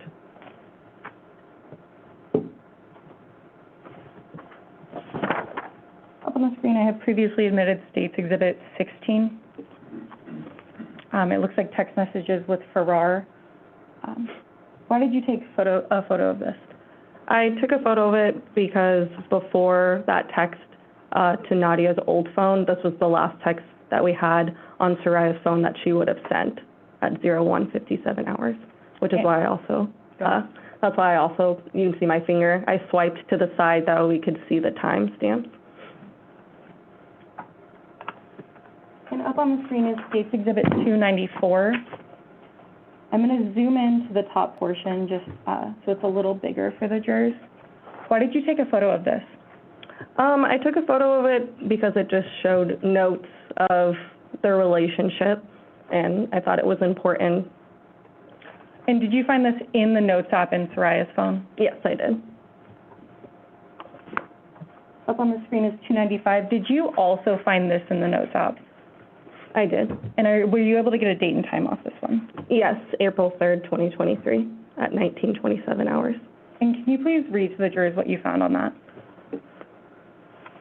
Yes. You can also read it off the physical exhibit if that's easier. Doesn't post pics/take pics. Doesn't act the same about us. X hardly calls me pretty, is less lovey-dovey. Doesn't act the same when drunk. X, I'm assuming the EX means example. Not touchy. Couldn't care less to talk to me before you did do that. Sus AF with phone. And I'll pause you there. Are you aware of what sus AF means in? Yes, so sus usually means like suspect, like abnormal, and then AF means as fuck. Thank you. And if you could continue. Whenever I take it, automatically takes it back and won't let me look at it. Says I can't look through phone, BC, which usually means because. He doesn't want to be, quote unquote, that couple, or quote unquote, that level of toxic. Leads me to believe there is something hiding. I shouldn't feel like I have to do whatever you want. I shouldn't feel like I need to beg for attention, for your attention or affection. I shouldn't feel like I am not a priority. I shouldn't feel like you aren't as interested in me. I shouldn't feel like you only value me when I clean or do stuff for you. And when we talk, I feel the same after, BC, or because you try. And is Exhibit 296 a continuation of that note? Yes. And could you please continue reading that for the jury? Yes.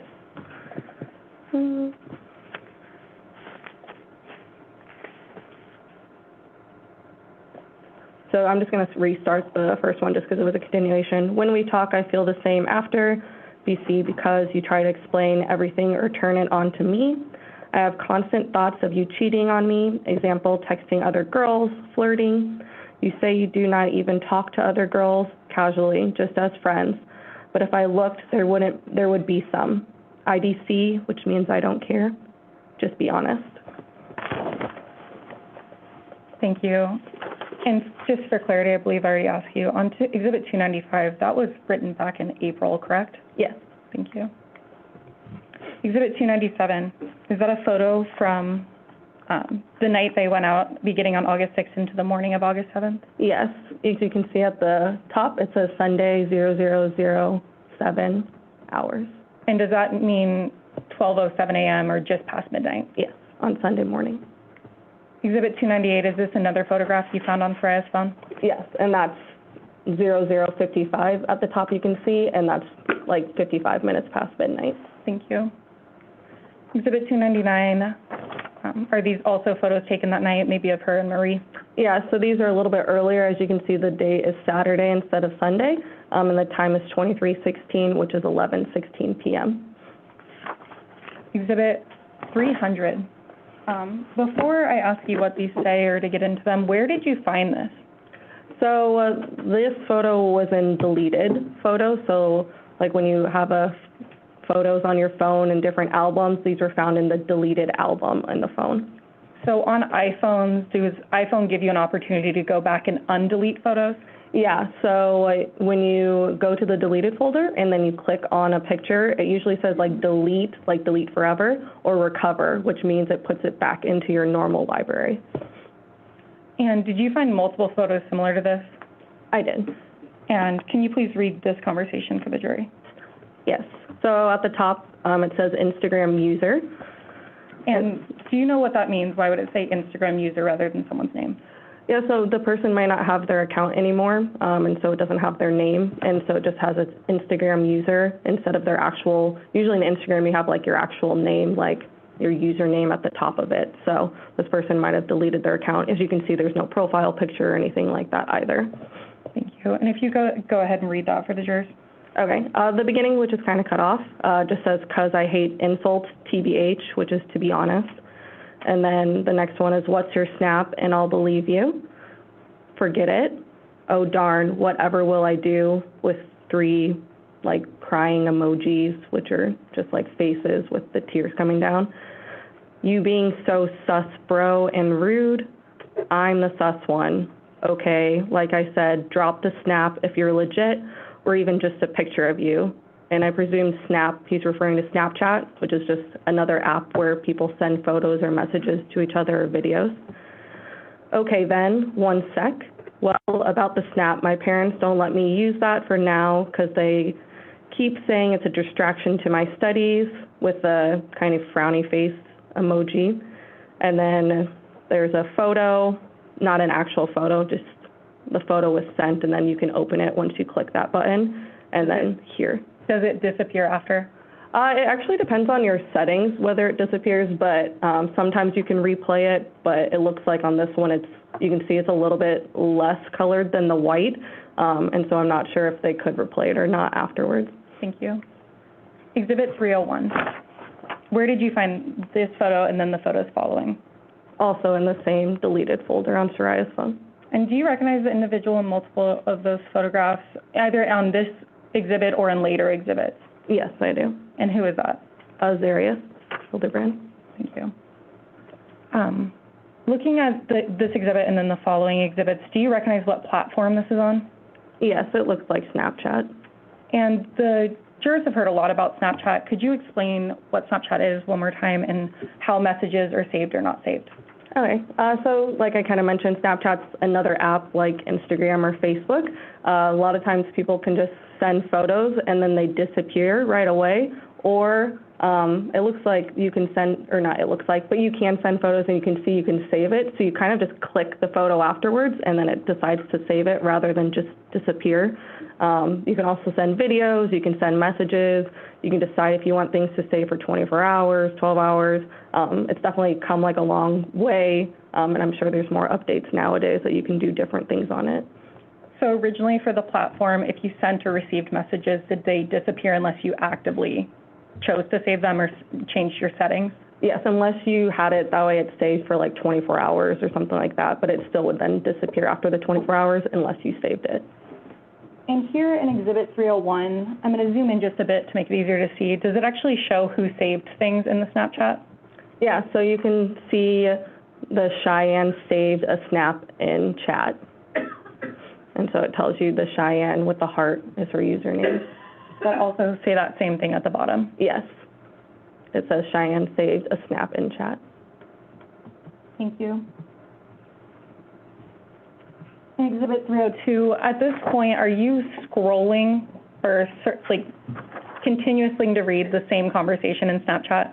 So these are screenshots. It's not like I'm looking at the Snapchat. These are screenshots that were on Zarrius' phone, so I'm not scrolling up, but scrolling side to side to look at the photos. So I can't like go up and see what's there up there or down below. I just have to see what was provided on the phone in the screenshots. Thank you, and thank you for that clarification. With your knowledge of Snapchat, does this appear to be the continuation of the same thread or contact? Objection. Rule. Go ahead and answer. So you can see it's the same username, Cheyenne with a heart. and you can see that there's like timestamps on the side too. So I'm not sure the date, but it is with the same username that he was talking to before by the like picture and all that at the top. Thank you. And zooming in on Exhibit 302, are you able to see who saved that portion of the conversation? So it says you saved a snap in chat, so that's the user whose phone it's on. That's why they're saying you instead of the actual person, Cheyenne, like they said before. Thank you. And just for clarity, do you recognize that person in the bottom photo under me, which appears that that person would have sent it? Yes. And who is that? Zarrius, Hildabrand. Thank you. In Exhibit 303, does this appear to be with that blue lighting above the previous exhibit where we saw that that was saved by the owner of the account? Yeah, so the last one you could see there's like a red light and then there was blue lighting. This is like the message possibly above that with the blue lighting. Thank you. Exhibit 304, are you able to read that to the jurors, please? And I'm going to zoom in again just for clarity as it's a little hard to see on the screen. So under me is where I'll start. It should be illegal being that fine. And then Cheyenne with a heart replies, well, with a crying emoji and like a laughing crying emoji. I wear a 32 DD or double D in bras, and underwear is just a medium, I guess, LOL, with 4 crying emojis. And then the me says, okay, deal. So I'll go shopping this weekend for stuff and send it to you by next week, okay? I'll throw some of my stuff in there, plus a surprise or two. But maybe some of your clothes that smell like you and stuff like that. And then me again is I'm a large in shirts and I'm not picky, W, with, which often means with, underwear. And then underneath from Cheyenne, it says what color, question mark, and then a partial photo. Does it say favorite color? Or favorite color, sorry, yes. Okay, thank you. State's Exhibit 305.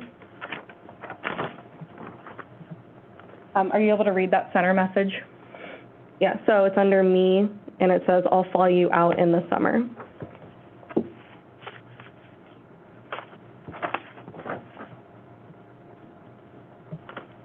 Exhibit 306. Are you able to read that center message? The literally obsessed? Yeah. Okay, yeah. And that's under me. And then in the bottom photo, are you able to articulate in Snapchat, are you able to put text on photos? Yeah, so sometimes you can like write it, like you can take a picture and then you can add text and write it. It's similar with like Instagram and Facebook. You can like take a picture and then add like a text caption of some sort. Thank you. Exhibit 307, could you please read that to the jurors?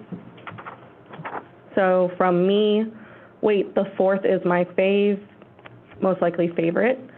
You just look so good in it. I love it. But the 1st or 3rd one is the only acceptable way to walk around my house. And then under me, it says, huh. And are you able to see the date under the photo of the defendant in the red boxers? Yeah, it says July 23rd. And would that be a few weeks before you were assigned in this case? Yes. Objection.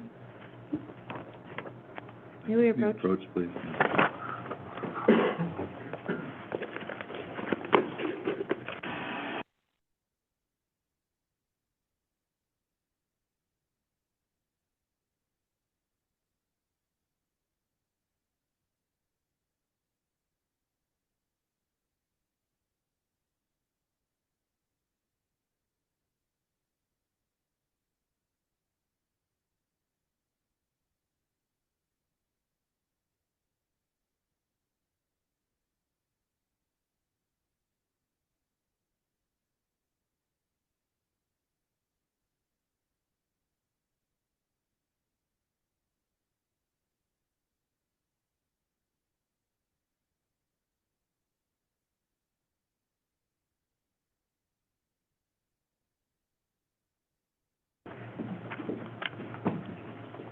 Detective Paternos, the July 23rd doesn't have a year next to it, is that correct? Correct. However, directly under the H, what does that say? Today, you took 6 screenshots of chat. So would that likely be, with your understanding of Snapchat, that Snapchat was alerting that when these screenshots were taken, it was that day? Objection. Overruled. So you can go ahead and answer that. Yes. Up on the screen is Exhibit 308. Does this appear to be a continuation of those same messages? Yes, it's in the same dialogue with the person with the Cheyenne, the heart, and the same profile picture. Do you recognize the person in the top photo? Yes, that's Zarrius, Hildabrand. Thank you. Exhibit 309. Does it just show who saved the photos on that one? Or who saved the chat? Yeah, so there's 2 partial photos that you can see, and then it says Cheyenne saved a snap in chat, and then Cheyenne replayed your snap. So sometimes you can click a photo and then you get like one replay, and you can replay it. And so that's what it's just saying, that she probably watched it twice. Thank you. And in Exhibit 310, is this another screenshot of likely that same conversation? Yes, same profile and everything at the top you can see. Thank you. And did you have any other investigative aspects in this case back in August of 2023? So the other item that I went to was the recovery of Zarrius' body on the 10th. And did you take photographs of the items that were recovered with her? Yes, I did. And those have been previously admitted, I believe, through Detective C. Do you recall what some of those items were?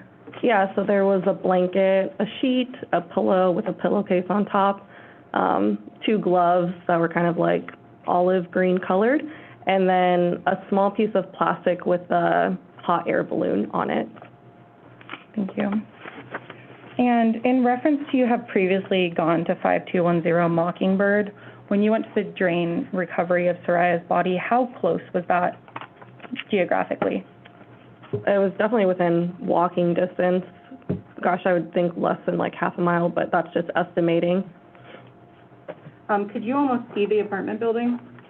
Yeah, like you could, it was pretty much like the apartment building in the parking lot, and then there was like a road, and then the park started, and the drain was 50 feet or so within the park on the side to the left.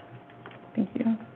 And Your Honor, if I may approach with Exhibits 321 through 3, I apologize, I'll just go in order. 312, 313, 340, 318, 319, 342, 341, 317, 320, 316, and then 321 through 344. And if I may approach the witness. Thank you, Your Honor.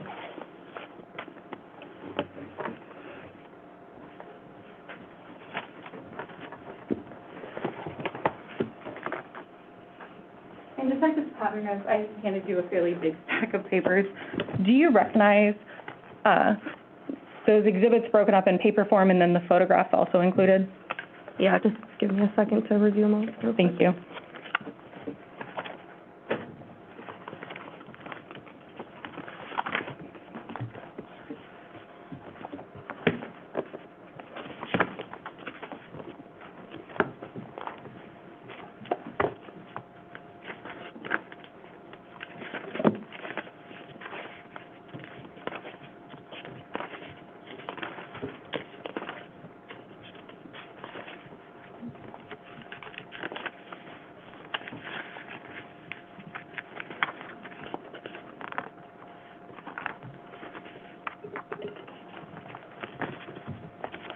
Yes, I do.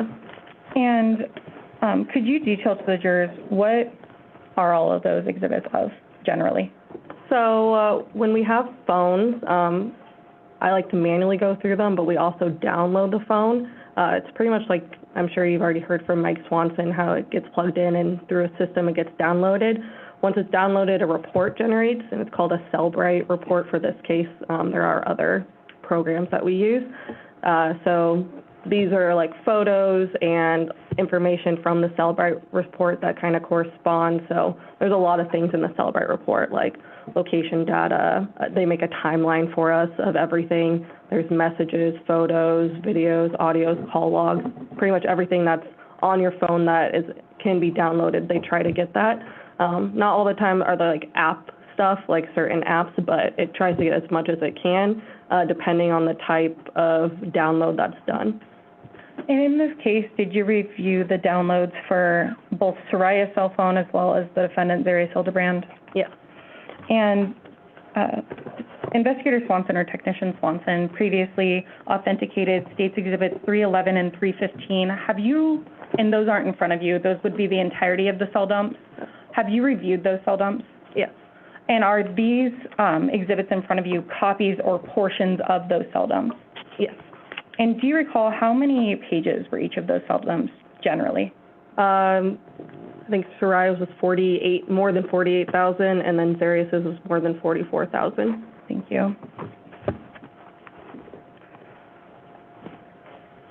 So if you could please go to Exhibit 316.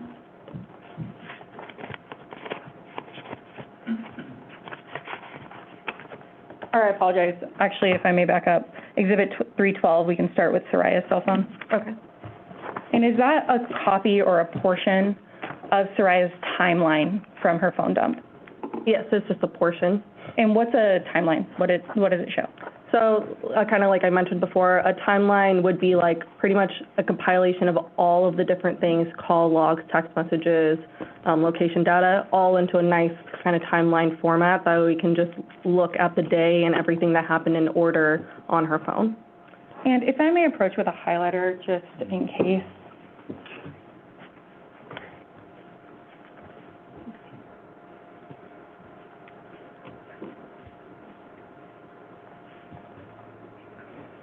And is Exhibit 312 multiple pages? Yes, it is.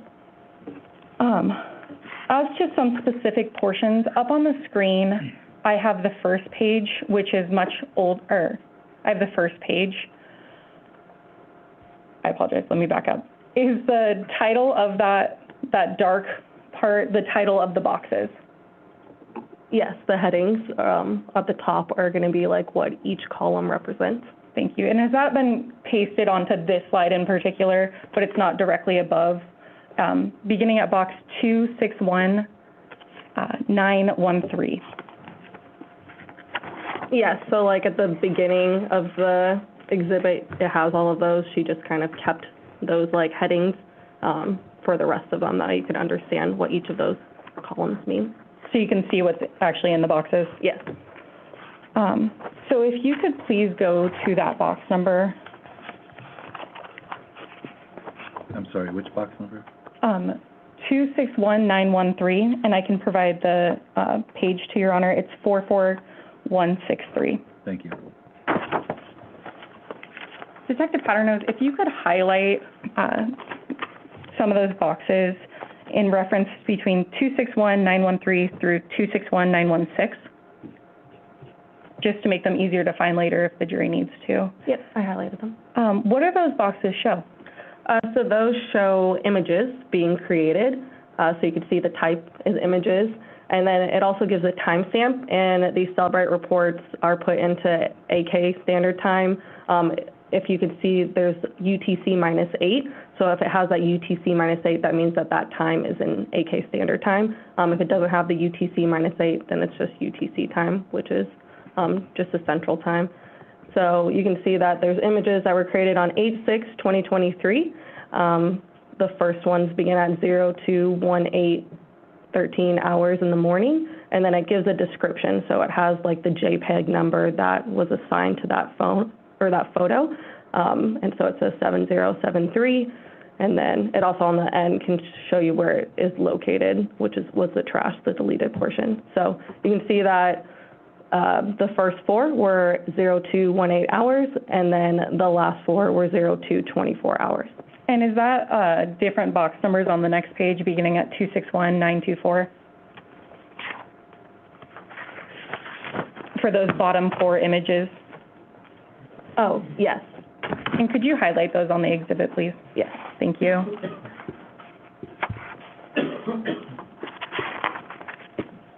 And you previously testified about the deleted or trashed section. Do you have an understanding of what that means, and does it correlate with where you found certain images that have already been introduced into evidence?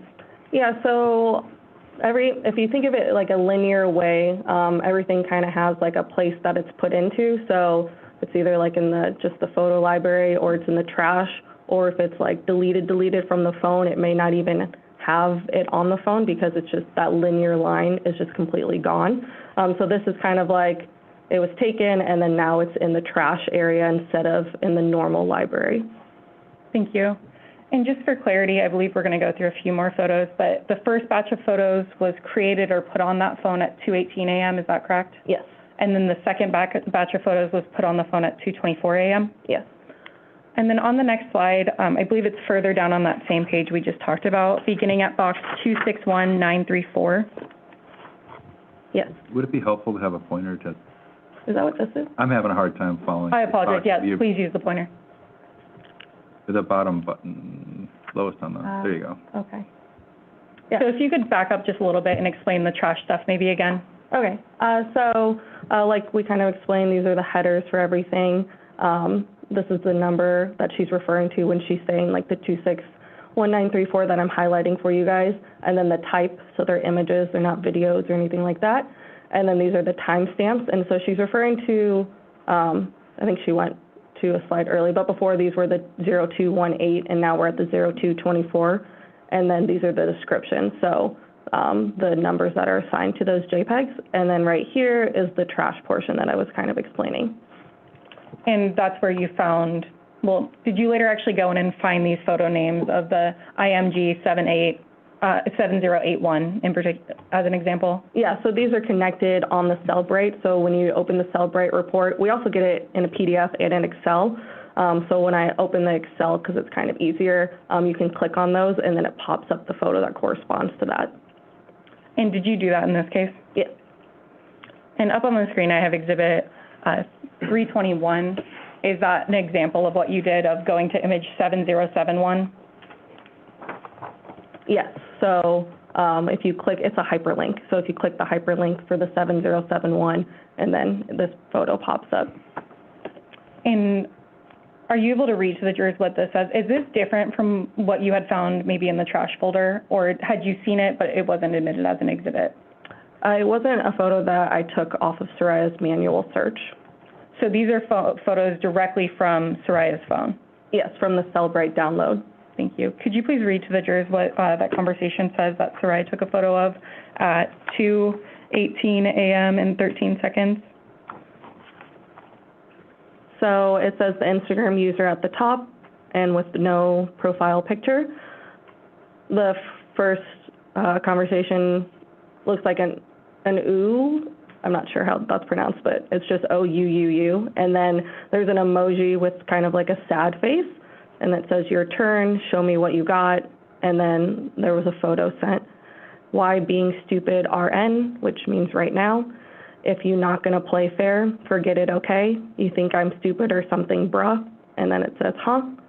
And then it says YH, which I'm not sure what that means. And then it says how with a question mark.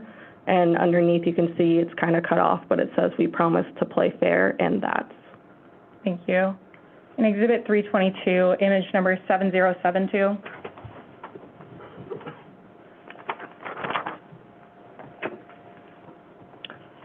Yeah. Go ahead.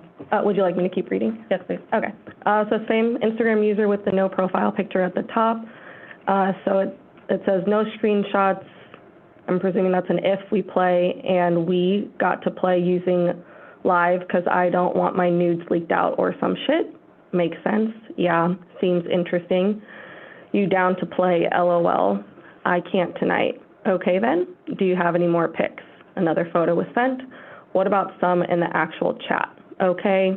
And then there's kind of a big little square that you can see right there that you can't see anything from. Thank you. Exhibit 323.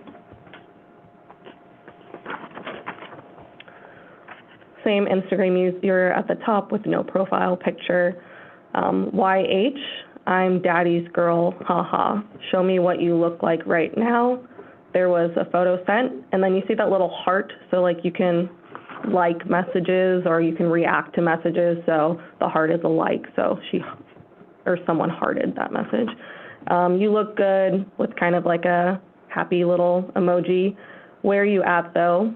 Appreciate it. I'm W, usually means with. My boys are N, usually means right now. Okay. UFR usually means for real. You for real. Don't have Snap though. YH way, and she says Y with an asterisk, and then YH question mark, and then at the end you can see it's cut off, but it says, anyways, text me when you free or. And does that possibly mean young ho? Objection. Sustained. Understood. On Exhibit 324, can you please continue reading? Yes, so same at the top, the Instagram user with the no profile picture, and it starts, you can see it's partially cut off. Cause I hate insults, TBH, which usually means to be honest. What's your Snap and I'll believe you. Forget it. Oh darn, what will I ever do? With 3 laughing or crying emojis. You being so sus, bro, and rude. I'm the sus one. Okay, like I dropped the Snap if you're legit, or even just a picture of you. Okay then, 1 sec. Well, about the Snap, my parents don't let me use that for now because they keep saying it's a distraction to my studies with a frown face. And then a photo was sent, and then here. Thank you. Exhibit 325, does this appear to be on Snapchat now? Yes. And we've gone through, I believe, most of these earlier. Are they similar, if not the same, as the photos you took on Zarrius' phone? It is similar. You can see at the top, it says, like I said, I'm a surprise you in the summer, bow and all. Understood. 326, another Snap. Yes. 327, I believe we already saw. And in the top left, is that the image names of these photos? Yes, so those are the corresponding descriptions that you click on the hyperlink to bring up. Thank you. 328, 329, 330, 331. And is this a different photograph than what you previously read?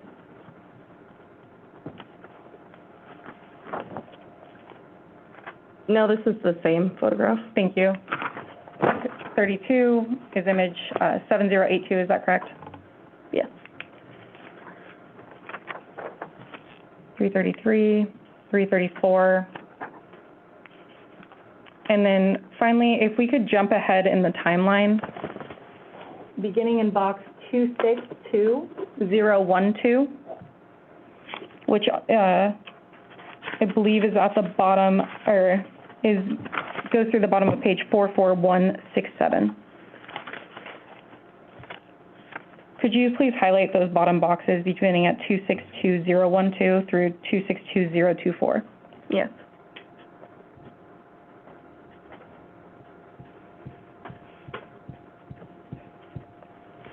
And what are we seeing in these boxes on the timeline? So in these boxes, so as you can see, she still kept those timeline headers. And for clarity, that's not directly above this on the exhibit, correct? Correct. You would have to go to the first page and then correlate it to the boxes? Correct. Thank you.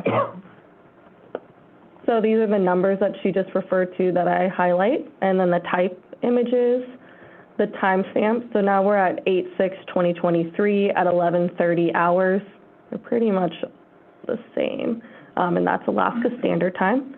And then these are the descriptions. So when she was showing the photos earlier, you saw that they had these JPEG numbers attached to them and then deleted in the trash. And you can see also on the timestamps, they say deleted. So based on this, those photos with those exhibit names, or those description names that we just went through were deleted at 11:30 a.m. on August 6th? Yes, and I forgot to kind of mention, do you see where it says deleted? The ones prior said created, so it's just telling you what was happening, so created versus deleted. Thank you. Up on the screen, I have a different box, box number 261973.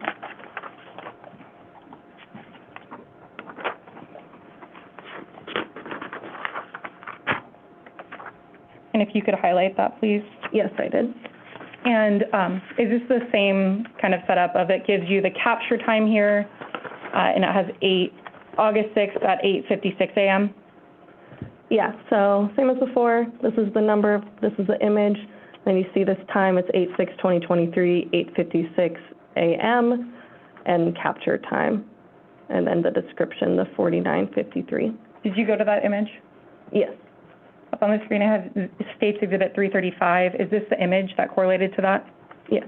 And does this appear to be a screenshot from a video? Yeah, so you can kind of see, even right here, it's 0.02 seconds, and this is probably the whole video. And you can see that it's stopped there, and then you can even see like the images and everything like that. So when you like are on your phone and you watch a video like in your library, and if you don't click out of it where you can just see the video and it's black, you can see all of these extra things on it. Thank you. And to be clear, that was in Zarrius' timeline on Zarrius' phone? Correct. Thank you.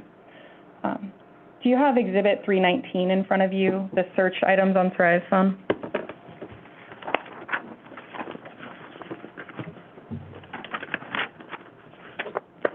I believe it's a single sheet exhibit. I have a 3-page, 319. 314, my apologies. There's a typo on my slide. Yes, I have that. And is that the first page of the search items on Soraya Hildabrand's phone? Yes.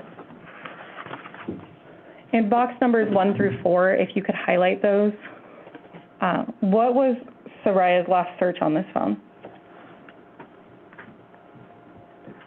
So this is the numbers, 1, 2, 3, and 4, and then these are the times. So 8/6/2023, 12:43 p.m. Alaska Standard Time.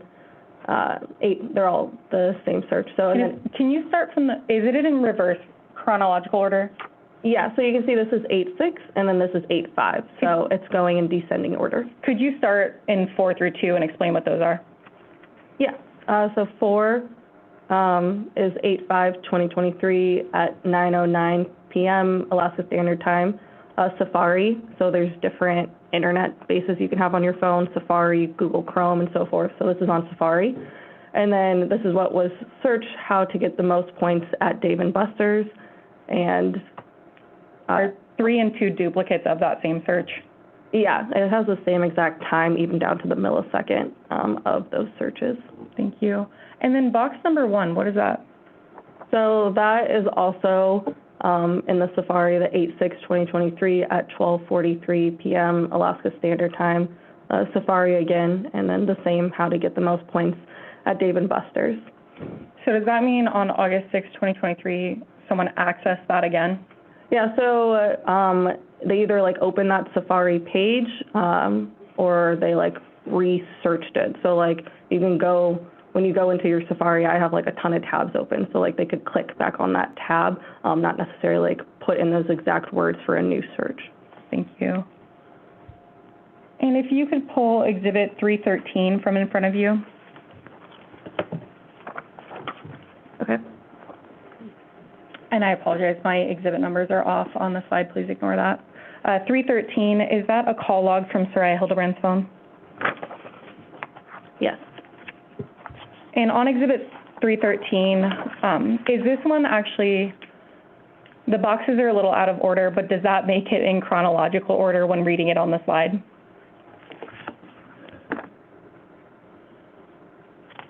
Yes. Could you please begin at box, Except, I think, oh, yes, no, yes, okay, sorry. could you please begin at box 30 and 31? Yes, do you want me to highlight those two? Yes, please.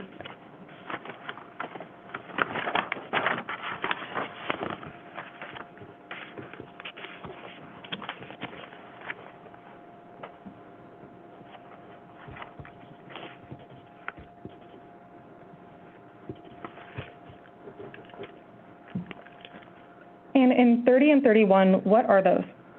So this is from the call log. So the beginning is the 2 and the direction. So 2, this is the phone number. I'm not sure if you guys remember the screenshot that I had from Zarrius' phone of the emergency contact that said hubby. So this is the contact, and then the direction. So outgoing versus incoming. So incoming is someone's calling you and you're answering. Outgoing is you're calling someone, they're answering. And the time is 8/6/2023 at 8:25 in the morning, Alaska Standard Time. You can see there's zeros, so no time elapsed, not answered is what it says. And then this is just the network and so forth. And 31 is the same contact, the hubby with the 270-401-9695.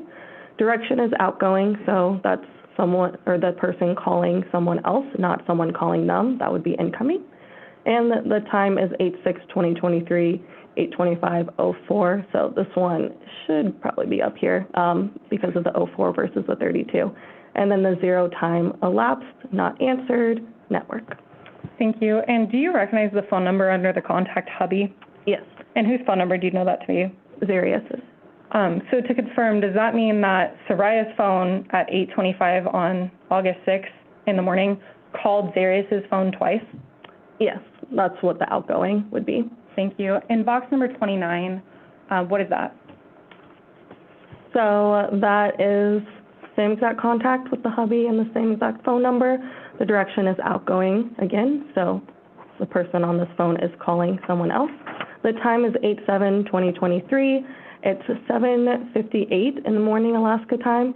You can see this is not all zeros. There's like a 7, so there's 7 seconds that have elapsed, and it says answered. So the previous one said not answered, which is why there's zeros. So this one says answered, and then network name, and so forth. So on August 7th at 7:58 a.m., Zarrius' phone called the defendant's phone, and it was answered? Correct. Thank you. Box 22 and 23?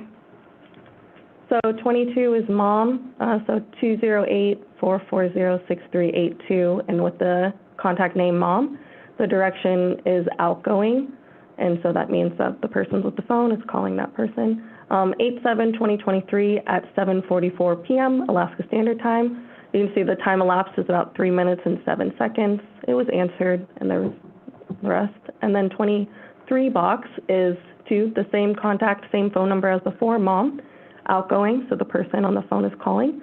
And then 8/7/2023, 7:44 p.m., not answered. There's zeros again. And was that earlier than the answered call? Is it a little out of order because it's reverse chronological? Yeah. Thank you. And as I ask you through all of these exhibits, are there multiple other boxes and ample other data? Yes. And that's included in the exhibit, but only a few of the boxes are being actually highlighted for the jurors at this point? Yes. Thank you. If you could please go to State's Exhibit 340.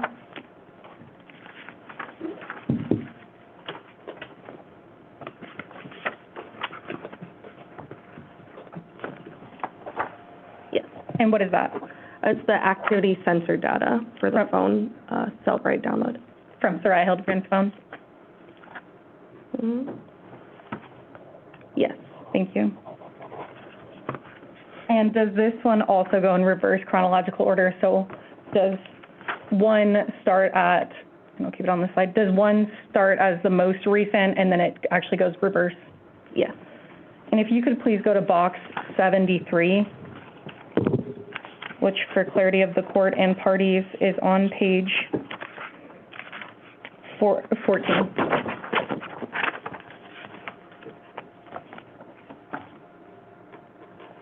Did you want me to highlight those? Yes, please.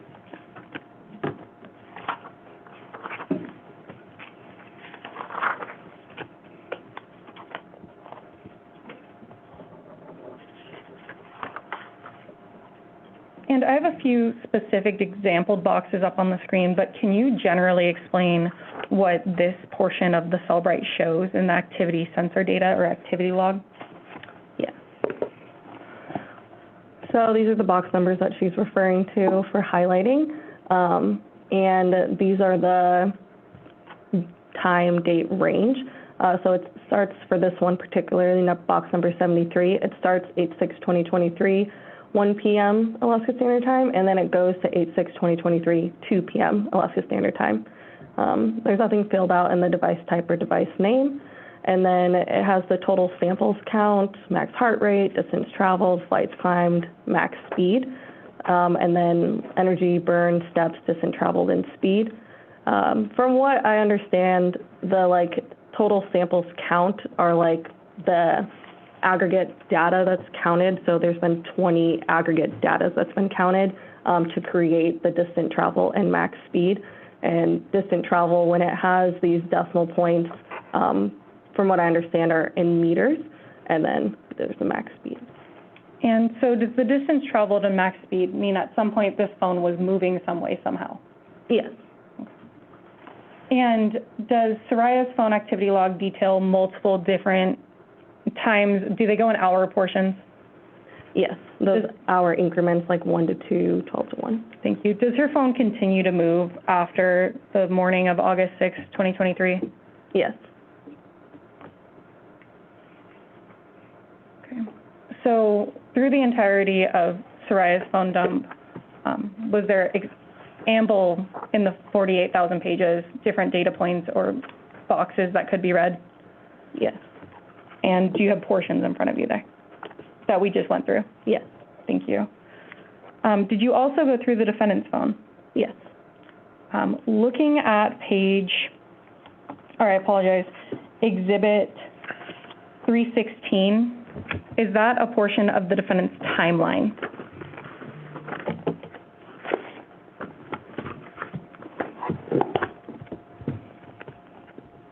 Yes. And if I could direct you to page 35167, box number 185375.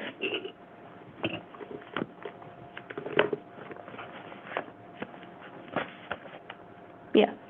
And what is that box of? Would you like me to highlight it? Yes, please.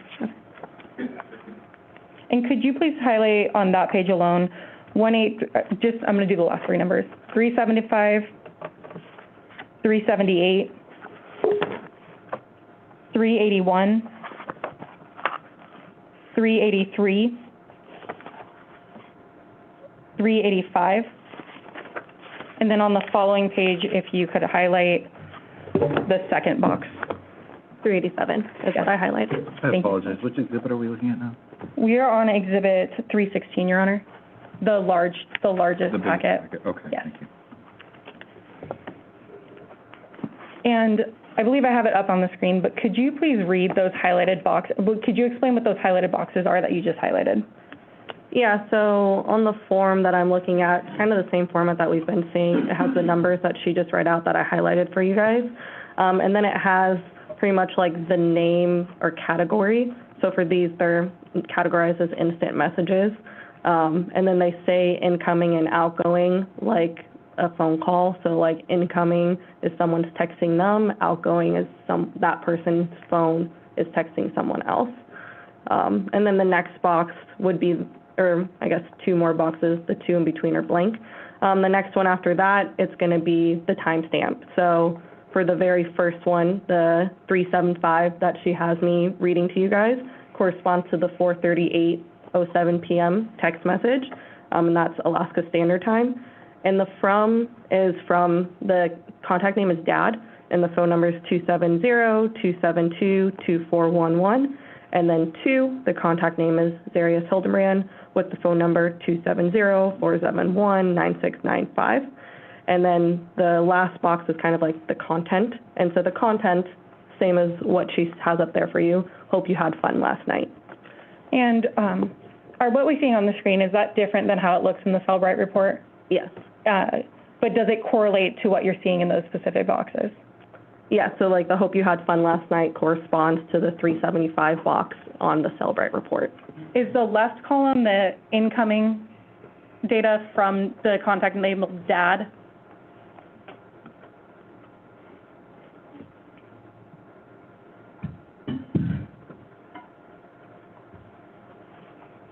Yes.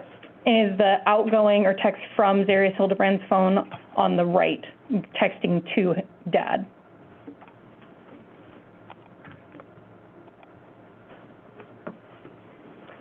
And can you please read that conversation? Yeah, so, I'm just gonna read it like as a conversation, if that's okay. That's fine. Okay. So the first one is from Dad, hope you had fun last night. And then the next one is from Zarrius's phone. I did maybe a little too much fun, and that's at 4:39 p.m. And then at 4:40 p.m., Dad responds, well, that's okay, as long as no one got hurt or went to jail.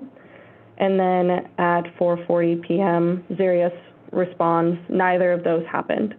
And then at 4:40 p.m., Zarrius said, I ended up getting the small batch 4 roses. And then his dad responds at 4:41 p.m., sweet, that's a good one. And after the small batch 4 roses text, does the defendant send a photograph?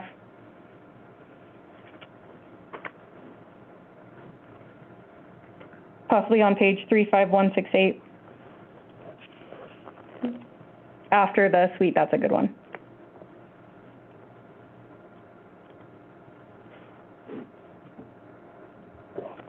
Don't see. In box number 185397. Oh, way down there. Okay. Yes, thank you. No, sorry, I was looking right above. Okay. Yes, instant message.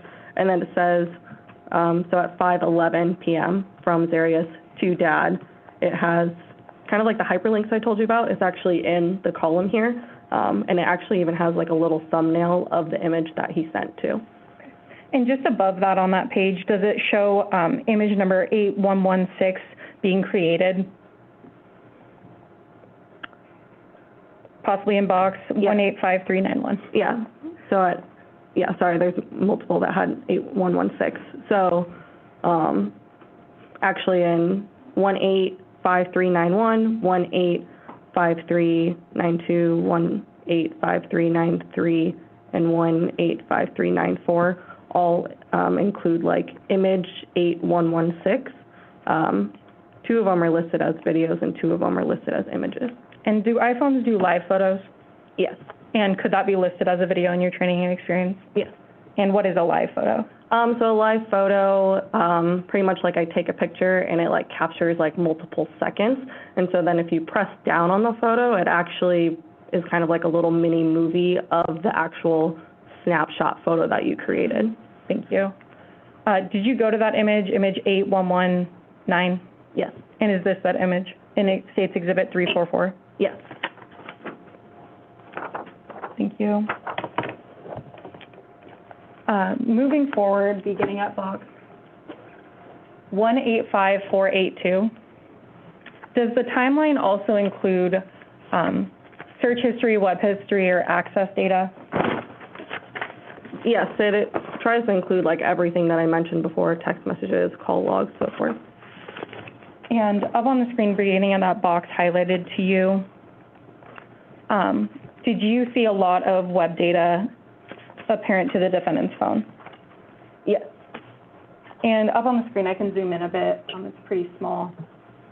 Beginning at that first box, what's the date and time that we're seeing? So it's kind of cut off, but you can see these are the numbers that she's referring to again.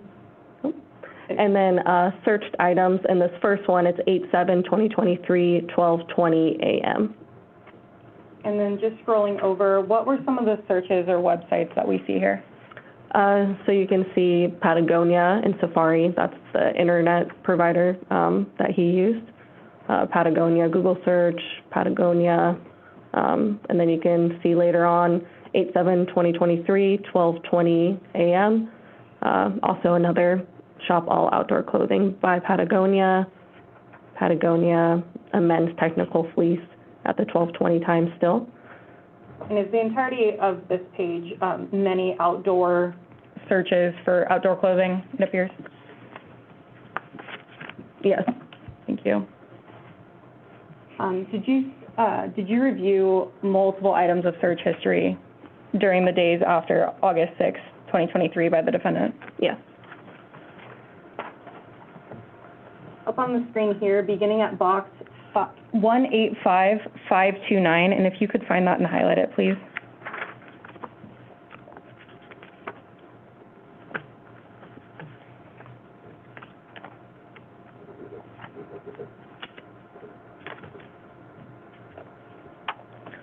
sorry. And what is this of?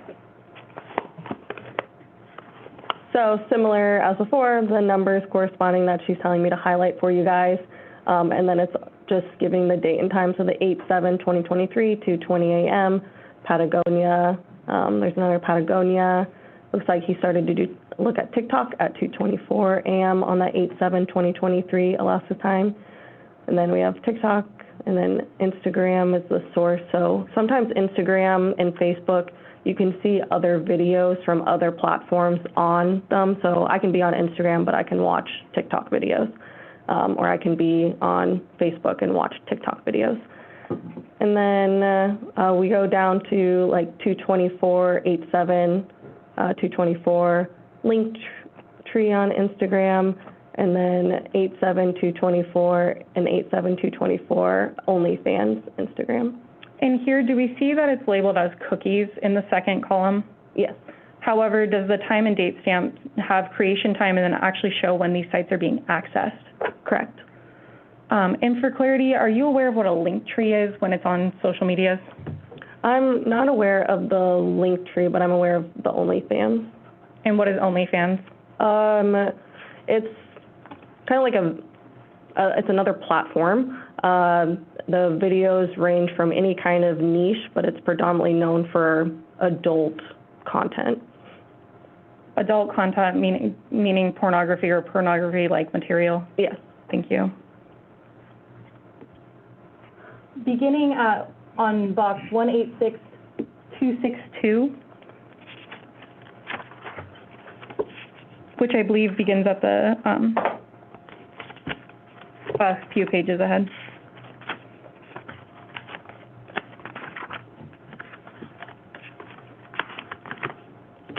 Or actually a few pages behind, possibly. Did you find it? Yeah. Okay, can you highlight the box, please? Yeah. And here, are we seeing more online shopping? Yes. Are we seeing that same level of seeing cookies in the second column, but showing that it's being accessed and then being searched directly after that? Yes, correct. So she's talking about the cookies right here, and then you can see it says access under the timeline right here. Thank you. And then beginning on box 186543. And I apologize, I think this one's a little out of order.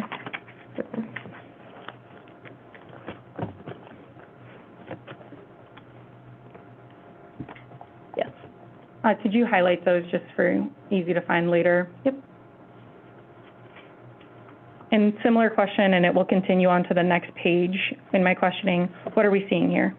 So these are the numbers that she's having me highlight for you again, the cookies that we talked about earlier, the 8/8/2023, 12/15/2024. You see all of these say accessed, and then all of these say the source is Twitter. And what is he accessing on Twitter in the right column? And I can zoom in if that would help. Yeah, so these are just like the Twitter, and then T.CO, T.CO, and then the link tree with the period before the last E's for the last three. And understanding that you weren't aware specifically of Linktree, are you aware that on social media, do people usually put tags or sites that people can click on to go to their other sites or socials? Yes. And then continuing on to that next page of the Linktree, and then beginning on that top box, what are we seeing there? Similar, the Linktree and Twitter, and then mini vids, and then Twitter, and this is at 8/8/2023, 12:15 in the morning, Alaska Standard Time. And then the dongkinger.minivids.com, there's a couple, two of those. Then Linktree, minivids, minivids, minivids, minivids, all on Twitter. And I apologize, you were detailing that. This begins on, just for clarity of the record, 186550. And then, did you look into what minivids.com is? I did. Overruled. Go ahead. I did. And what is it? It's another adult pornography site. Thank you. And then moving off of that exhibit, And continuing on to Exhibit 317.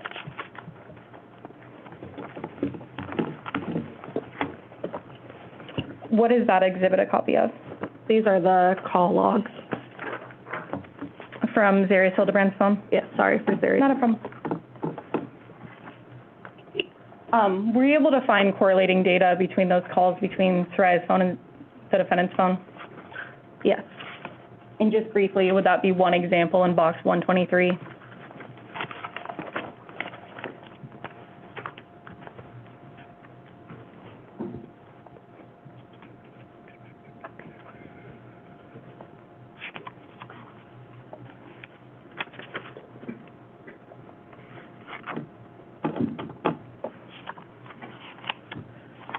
Yeah, so 128 and 129 also. Yes, I apologize, I only put one up on the screen. Does it show those same ones that we talked about previously? Yeah, so this is, the 123 is the number, and then from Zarrius, and then Zarrius' phone number, the 208-320-1786. You can say it's saying incoming, so now we're in Zarrius' phone. So this is incoming to Zarrius, meaning the call is coming from Zarrius' phone to Zarrius'. And the time is 8/7/2023, 7:58 hours in the morning, Alaska time. You can see the zero, so 0 time elapsed, and then it was missed. And does this call log in Exhibit 317 show all the calls included in the exhibit that Zarrius Hildabrand's phone was making? No. From the portion where it begins? It shows the portion from where it begins, but not like further down. Okay. Yeah. Does it begin, I think the latest one, maybe August 3rd, 2023, or the earliest one on the last page? Yes. Thank you. And it's in descending order, so the very first one is from August 9th. So the oldest one is in box 1, and then the earlier ones are further down? Correct. Thank you. And if we could continue on, please, to searched item, State's Exhibit 319. Let me just check in with the jury. How are you folks doing? Doing okay? Okay, I'm getting thumbs up. All right. Sorry, go ahead. Not a problem. State's Exhibit 319, searched items. Yes. Could you please go to box 72? Yes. And what does that box show? And if you could highlight that as well. Yes. So this is number 72 that she was talking about, and then the time, 8/6/2023, 8:32 hours in the morning, Alaska Standard Time. Safari, that's the browser that he's using, and then this is the search, so Alaska Bush Company. And what is the Alaska Bush Company?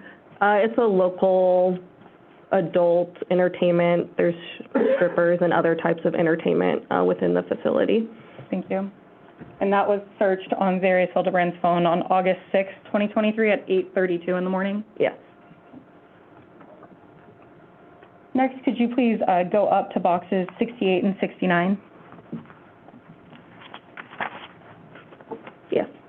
And what does that show? So 68 is right here, 8/7/2023, 12:20 in the morning. The browser is Safari, and then the search is Patagonia. And then in box 69, in descending order, 8/6/2023, 8:38 in the morning, Apple Maps is what he's searching on, and then for veterinarians. Thank you. Does the Patagonia search correlate, or at least is it consistent with what you were seeing in the timeline and other exhibits that have been admitted of what he was searching on his phone? Yes, I'll have to just confirm like the exact phone number, or the exact time. And I think it's okay without the exact time. Oh, Is okay. it just consistent generally? Yes. Thank you. If you could go to 63 and 64.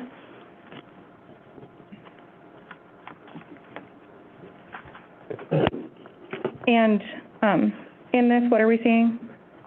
So we're in the same, like data points, the 63 and 64. So 63 is 8/7/2023, 5:07 p.m., and that's Alaska Standard Time. He's using Safari, and he's searching Anchorage missing person report.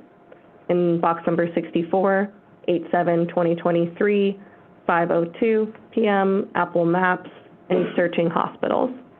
And in in your review of State's Exhibit 319, or generally the defendant's searched items, is that the first time he ever looked up anything of that nature between August 5th and August 7th of missing person or hospital or something like that? Correct. Thank you. Box number, and we're going to start at 20 to go in the correct time. What does that show? And I believe it's on the first page. So in box 20, right here, and this is the time, 8/8/2023, 11:11 p.m. The Safari is the search engine, and searched was shortcuts for texting on iPhone. Thank you. And in box 11? And then box 11 right here is 8/8/2023, 11:38 p.m., Alaska Standard Time, search engine Safari, and what he searched is pray to say to accept God. Thank you.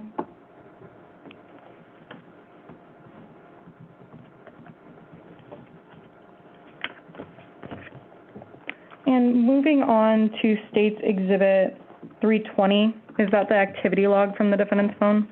Yes.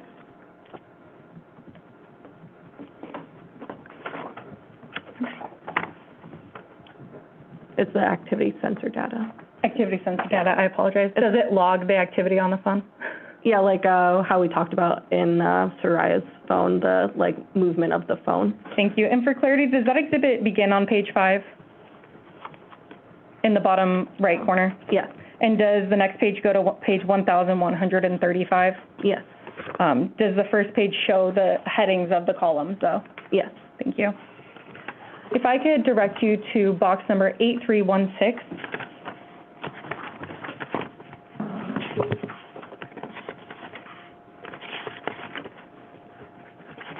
Which I believe is on the page number of 1142. 1143. Thank you so much. And what do these boxes show on 8316 and 8317? And if you could highlight them just to make them easier to find later.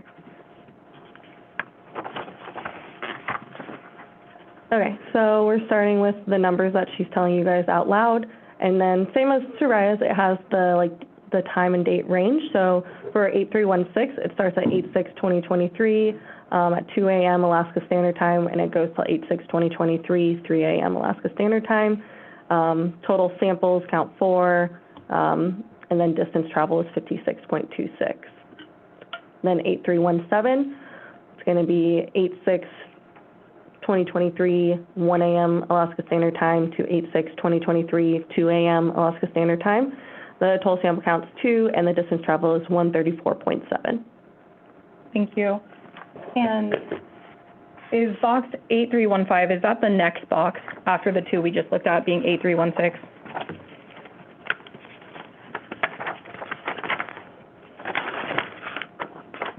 It's before 8316.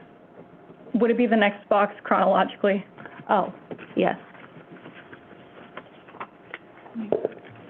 Thank you. So the next box that we see is between 8 a.m. and 9 a.m. on August 6th on the bottom, correct? Because it's in descending order? Correct. Or reverse order? Yeah, 8315 starts at 8 a.m. and then goes to 9 a.m. So in the cell bright dump, you did not review or find anything between the hours of 3 a.m. to 8 a.m. on August 6th, is that correct? Correct, yeah, it's continual 1 to 2, 2 to 3, and then it jumps straight to 8 to 9. Understood. And if someone doesn't have their phone or isn't touching their phone, would this still record things if the phone's not moving? Right, so these are supposed to be recordings of the phone activity, like your Apple Watches or something like that. So when the phone is in your pocket or something and you're moving, that's what this distant travel is supposed to be recording. So ideally, if your phone is just sitting flat on a surface and not moving at all, going up and down or side to side, it shouldn't be recording any of that distance traveled. Understood. And you said based on your training experience and understanding the distance traveled, what metric or measurement would that be in? Right. So when it has this decimal point here, it's supposed to be in meters. Thank you. And then the next box I would ask you to look at is 8296.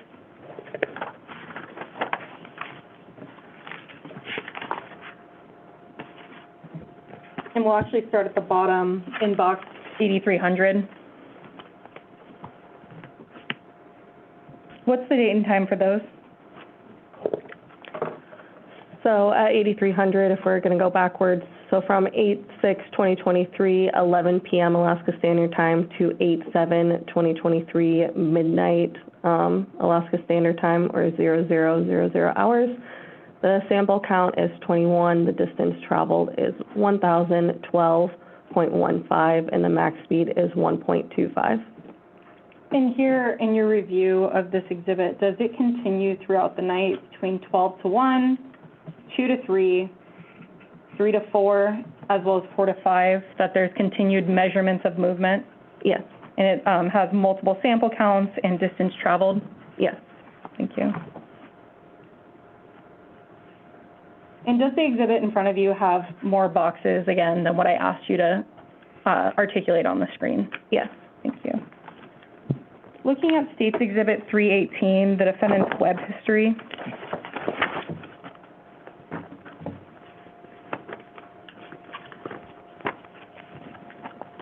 Yes. I would ask you to go to box 290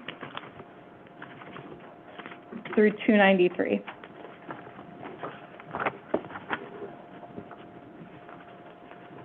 Yes. And again, is this in reverse chronological order? Yes, so it starts at the highest, so it's descending. And up on the screen, we can see some of the websites visited. Throughout your review of the Cellbrite and this exhibit, were there multiple searches for gun stores or guns in general on the defendant's phone? Yes. And on these specific boxes, what date and time was that? So these are the numbers that she's talking about again, the 290 through 293.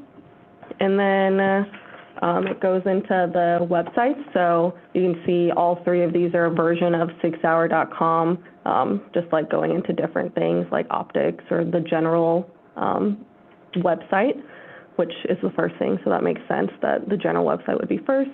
And then it starts 8/5/2023, 3:53 p.m. Alaska Standard Time, and then descends to 3:52 Alaska Standard Time p.m., 3:52 p.m. And you can see on this side it kind of goes into a little bit more, so micro red dot sights on guns. There's things that can enhance the vision of the gun, and that's what a sight is. A red dot helps with aiming. It's pretty much like this laser, so you can put it on a target. Thank you. Beginning at box 283, as it's in reverse order, and I'll ask you to look through 281, and if you could highlight those, please.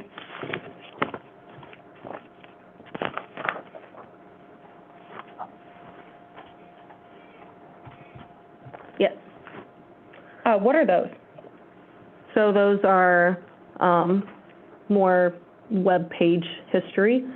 So 281, or I guess I can start down here. 283? Yeah, 283. It's Alaska Bush Company. It's a Google search. This is just the URL. So, you know, when you type something in www.com, that's what this is right here. It's just a full URL. The time is 8/6/2023, 8:32 hours, Alaska Standard Time. 282 is also the Alaska Bush Company. This is the URL again. And then 8/6/2023, 8:32 hours. And 281 is Home Alaska Bush Company, so it's the main website, 8:32 Alaska Standard Time. So to be clear, does that mean on August 6, 2023 at 8:32 a.m., the defendant not only Googled Alaska Bush Company, but actually went to their website and homepage? Correct. That's why it starts with Google searches, and then it ends up actually going to the www.akbushcompany.com. Thank you. And I don't have a slide for this. However, if you could highlight box 285, what search does that show? So 285, it's listed as Alaska's list classifieds, and then it goes into the URL, and within the URL, it talks about guns, hunting, 6 Hour. And can you read that last line of 6 Hour? What model type was that? It's after 6 Hour, it says P320 M189MM. And what do you know 9mm to mean? Yeah, 9mm in gun terms is a 9mm gun, and that's the size of the bullet. So you have like 40, 45, like caliber. Thank you. And what was the date and time of that search? So that was at 8/5/2023, 8:37 p.m. Thank you. And then box 19, I believe we're on the second page. Is that same search that we talked about of a search for shortcuts for texting on iPhone? Yes, correct. And what was the date and time of that? So this is the box 19 that she's talking about that I highlighted for you guys. This is like generalized what it was searched for, shortcuts for texting on iPhone. It was a Google search. This is the URL where it kind of just highlights the shortcuts for texting on iPhone. It was at 8/8/2023, 11:11 p.m. Thank you. And then up on the screen, I have boxes 10 and 11. Is that same search that we previously talked about on a prior exhibit of pray to say except God in box 11? Yes. And was that on 8/8 at 11:38 p.m.? Yes. What was the next search we see in box 10?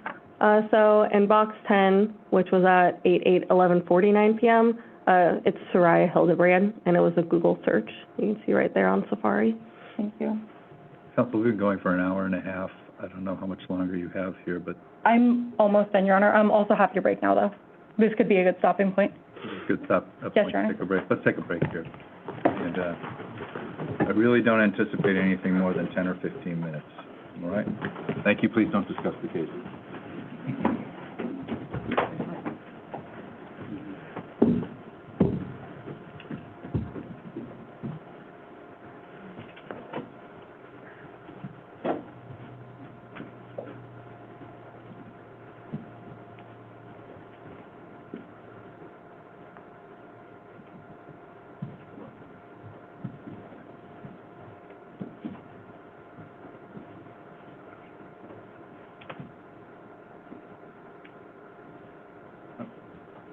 Thank you. It's about noon, 12:15.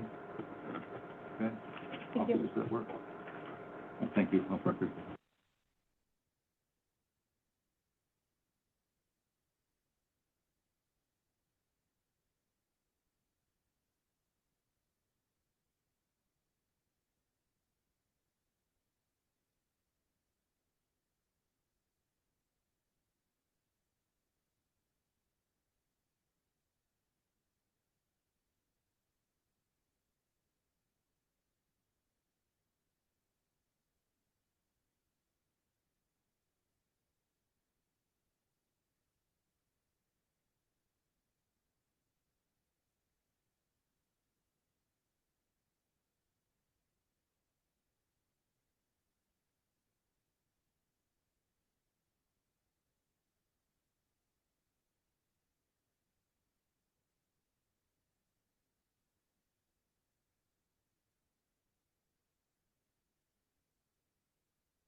Yes, Your Honor.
Can you remind me, which exhibit were we on?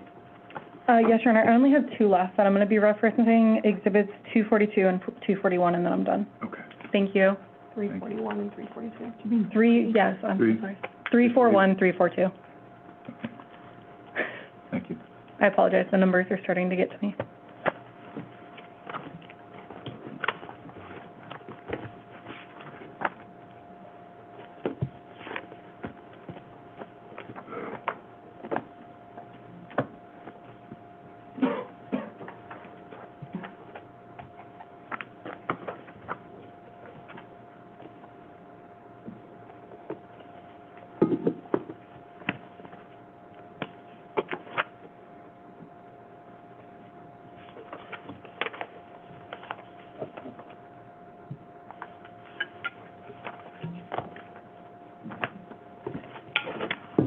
Please rise for the jury.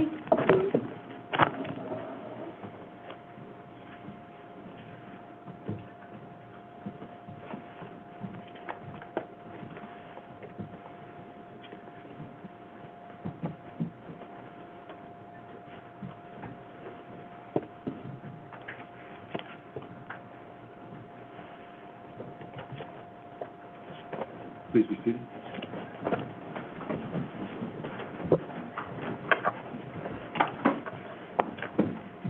Thank you, Your Honor. And Madam Clerk, if we could turn the lights back down, I only have a few more slides. Detective Paternos, if you could please go to State's Exhibit 342. Yes. And is that a copy of the defendant's location? Yes. And in a Cellbrite report, what does locations normally show? So locations, show like a specific, let's say you stay at an area for a really long time, it might accumulate that point of data. It also shows, the search locations too. Thank you. So looking at box 22 and 23.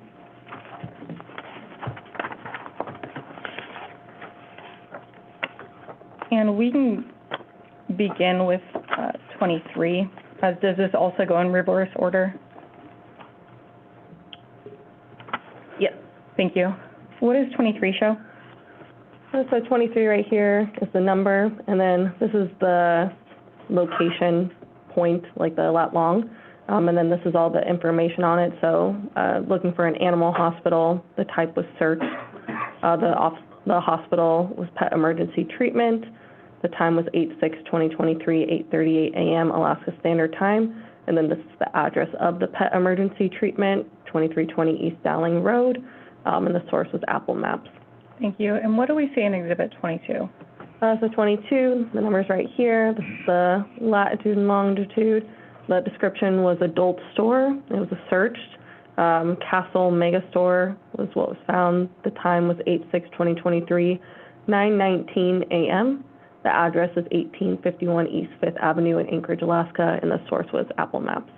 And it says adult store. Are you familiar with Castle Megastore? Yes. What kind of store is it? It's like an adult. And I can be more specific. Does it sell items that could be used in sexual acts, such as lingerie, sex toys, and things of that nature? Yes. Thank you. And that was searched on Sunday, August 6, 2023 at 9:19 a.m. Is that correct? Yes. Thank you. And if we could go to boxes 21 and 20 and 19. Can you just detail what those searches are and the times? Yeah, so I can go in this descending order again, or ascending. 21, so this is again the Latin lawn. The description is hair salon, searched. Ronnie's Barbershop is what was found, 8/6/2023, 1:46 p.m. The address is 5955 Old Seward Highway, Anchorage, Alaska. It's kind of cut off, but the source is Apple Maps down here. Thank you. And then for box number 20, Latin long again, the description is park. Searched, this one, Bancroft Park, 8/6/2023, 2:04 p.m. The address is 1497 Alpenhorn Avenue, and the source is Apple Maps. And then box number 19, Latin long again on this box. The description is park, type is searched, the name is Waldron Pond Park. Time is 8/6/2023, 2:05 p.m. The address, it looks like it's generalized as Anchorage, Alaska, and then the source is Apple Maps. Thank you. And are you familiar with Bancroft Park on Alpenhorn? Yes. Is that the park directly next to where Zarrius Hildabrand's body was eventually recovered? Yes. And is that just yards, 100 yards away from the defendant's apartment? Yes, it's very close. Thank you. And finally, boxes 18 and 17. So 18, the Latin long right here, description home and garden supply store was searched. The name is Lowe's, 8/6/2023, 7:59 p.m. The address is 333 East Tudor Road, and the source is Apple Maps. And then we move to 17, Latin long right here. The description is trailhead. It was searched, Mount Baldy Trail, 8/7/2023 at 2:13 p.m. It's located in Eagle River, Alaska. The search method source was Apple Maps. Thank you. 16 and 15, if you can read everything above the address one on both of those, we can skip the address. Okay. Yeah. So for number 16, Latin long, hospital searched, and then Providence, St. Elias Specialty Hospital. Time is 8/7/2023, 5:04 p.m. And then in box 15, description, correctional facility. It was searched, Anchorage Correctional Complex. The time was 8/7/2023, 5:03 p.m. Thank you. And finally, if you could please go to State's Exhibit, and again, please ignore the slide, State's Exhibit 341. Is that the journeys aspect? Yes. And what does journeys mean in a cell phone extraction? So journeys are, so whereas locations are kind of like a precise locations, journeys are a journey, like from point to point, that the phone captures. Thank you. And if you could go to box 6.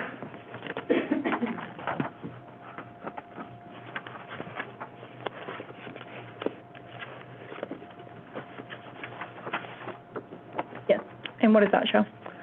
So this is box 6, and then we're kind of missing the headers right here, but the header right here would be number, the header right here would be name, this would be the start time, this would be the end time, this would be the source, and then this would be the waypoints or the Latin long. And is that on the first page of the exhibit, though? Yes. Thank you. So for box number 6, we have two lows. The start time is 8/6/2023, 7:59 p.m. The source was Apple Maps, and so it has the from Latin long and the time, and then to, and then the Latin long, and then the time, and then it gives the address and everything. And then the waypoints, it's still the lows, the Latin long, the same. And I don't have it up on the slide, but is box 4 that same kind of from to mapping to bread and brew in box number 4? Yes. Thank you.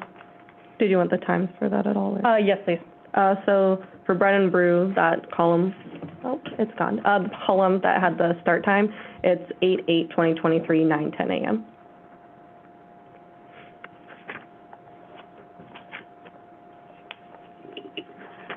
And Detective Patterson, are you aware, this shows a mapping or a from to, does it mean he actually went there, or does it mean that it was at least mapped?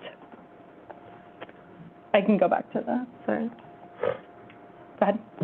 So from like my training and experience, the locations like is searched, and so that's like you saw that it said search for those ones. So that would have been something that he like searched on here. And then the journeys are something like the phone actually travels from what we've been trained on, and so those would be like his starting point to his ending point. Thank you. Those are all my questions at this time. Thank you. Counsel?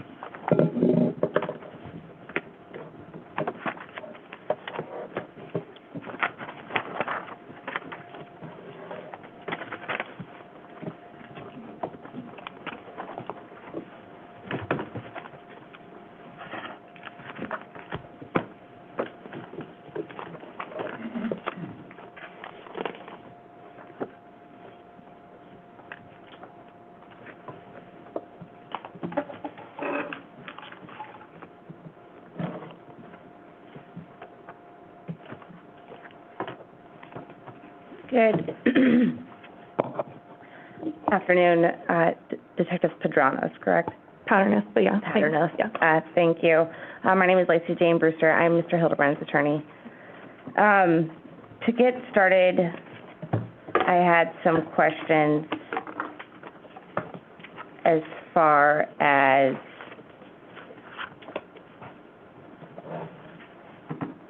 the generals with cell phones. Fair to say that a cell phone can be handed to another person, for example? Yeah, that's fair to say. Okay. So we don't necessarily know who at what time was using a cell phone. We just know that from these reports that this is information the cell phone has collected, correct? Correct. And I want to be clear, we have, on the Cellbrite, we have journeys and we have locations, correct? Yes, those are the two that we just went over. And journeys can document where the phone has traveled to, correct? Yes, from my training, that's how I understood it as.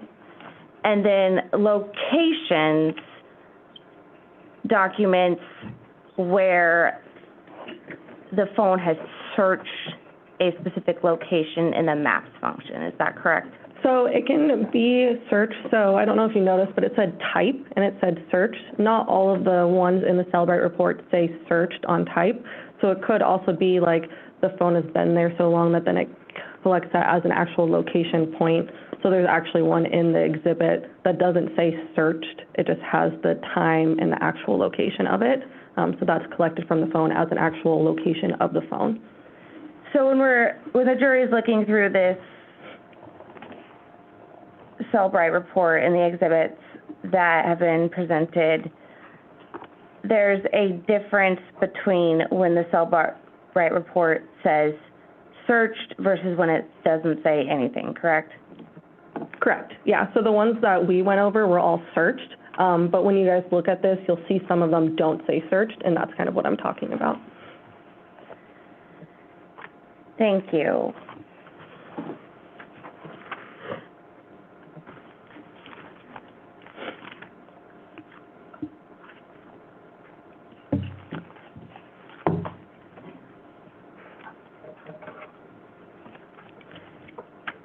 And we've been through quite a few exhibits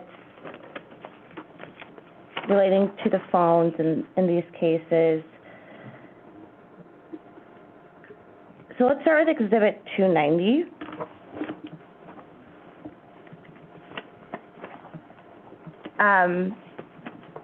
Can you please tell the jury again what Exhibit 290 is? Yes, may I present it to them or just explain it? Just explain it. Okay, so 290 is the screenshot that I took of Zarrius' phone when I first got in and started manually or physically going through it. or not a screenshot, a photo that I took of her phone. And did you take that before or after you opened the phone? I mean, technically, I pressed the phone and it kind of, like, I didn't unlock it yet, so it was before I unlocked the phone. And if we look at Exhibit 290, we see a little on the right-hand upper side, we see what kind of looks like a battery, and we also see an airplane, correct? Yes, And a phone physically has to be put into airplane mode. yes, And you did not put this phone into airplane mode. It came to you that way, correct? I don't recall putting it into airplane mode. CID actually had the phone before us, so they may have put it in, but I don't recall myself putting it into airplane mode. Okay. And what time did you receive the phone? I am not sure the time that, like, I went through it. I know it was on the 9th that I went through it, but I don't know the exact time that I started going through it. My, like, pictures and Axon would have timestamps on them. Okay.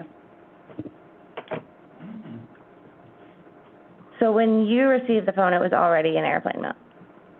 I believe so, because I don't recall putting it into airplane mode myself. Okay.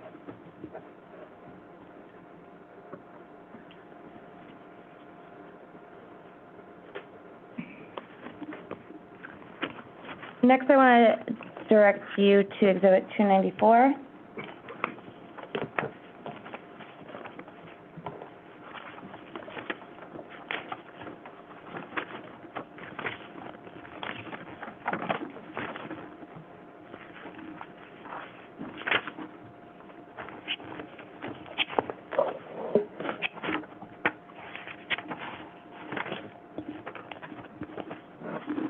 And this is a note that you took a picture of on Mrs. Hildabrand's phone, correct? Correct.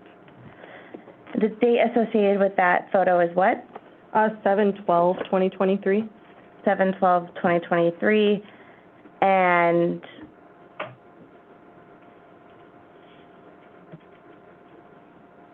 it's in the notes section of the phone, correct? Correct.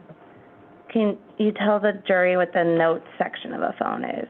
Yeah, so you know how you have different apps on your phone, like Health app or Safari or something like that? There's usually, I think it's pretty much programmed in the iPhones to already have a Notes app, and then you just click it, and then it's almost like what you're writing on. It's just like a notepad, and you can type whatever you want in there. You can make lists or do bullet points or whatnot.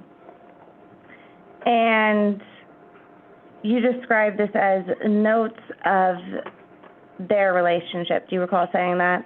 Yes. Fair to say the Notes app is not directed at a specific person?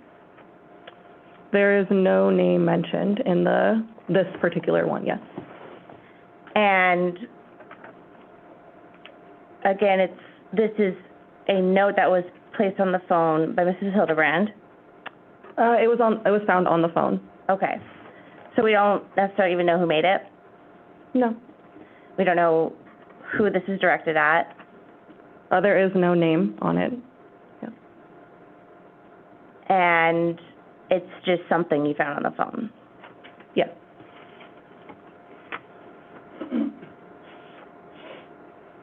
Exhibits 296 and 295. Which one would you like to start with, the first page, the 295? Yes. Okay. These were created on April 3rd, 2023, correct? Correct. That's the timestamp on the top of it. And again, you don't know necessarily who wrote it. Correct. You don't know why they wrote it. No, I guess I don't know their reasonings for writing the notes. And it's from April. Yeah, April 3rd, 2023.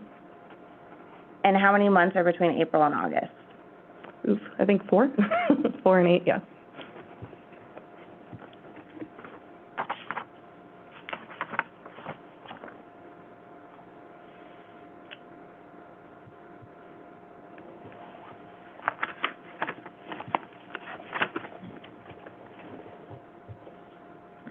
Exhibit 298. Yes. Who's depicted in that photo? So it looks like Zarrius is the one with the white shirt, and then, you can't see the other person's face in the photo, but you can see tattoo and then, clothing. Okay. And that time was, the stamp on that is Sunday at 00:55, correct? Yes. So in layman's terms, that's Sunday morning at 12:55 a.m.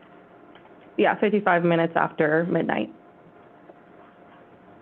And what is Zarrius doing in this photo? He looks like he's partially sleeping. I mean, his eyes are slightly closed and his mouth is open, consistent with someone sleeping. Thank you.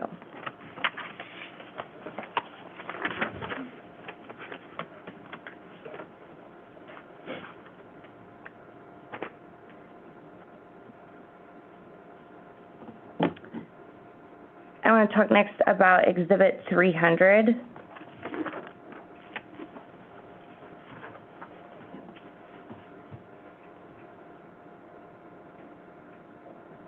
This is a screenshot you took of an Instagram conversation, correct?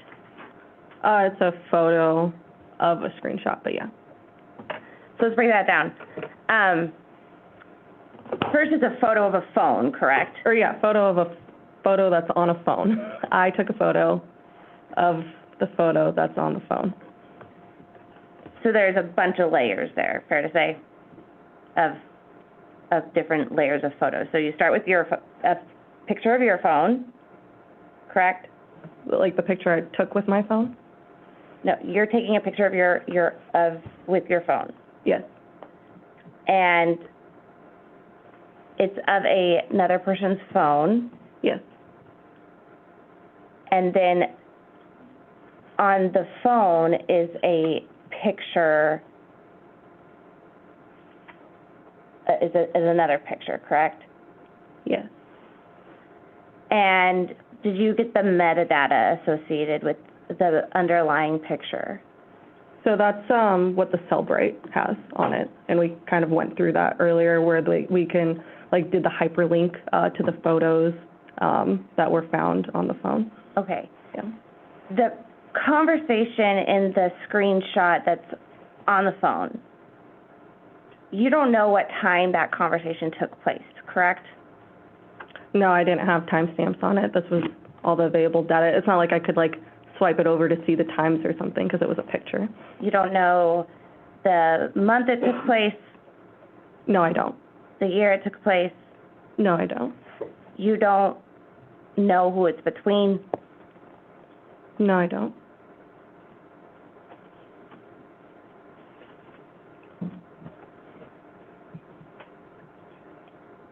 Oh, no. You just know that it's a screenshot that was taken at a certain time, correct? Correct.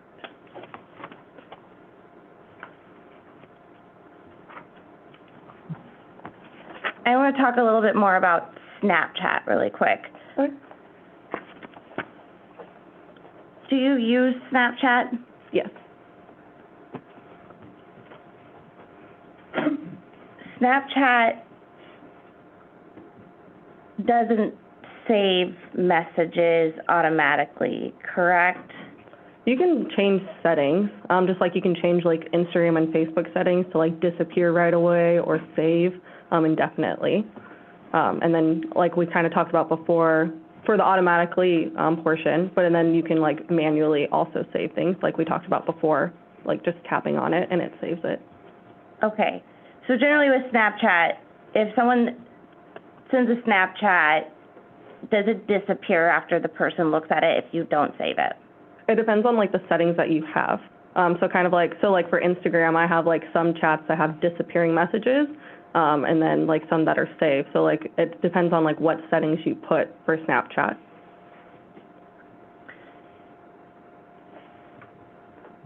Were you using Snapchat in 2023?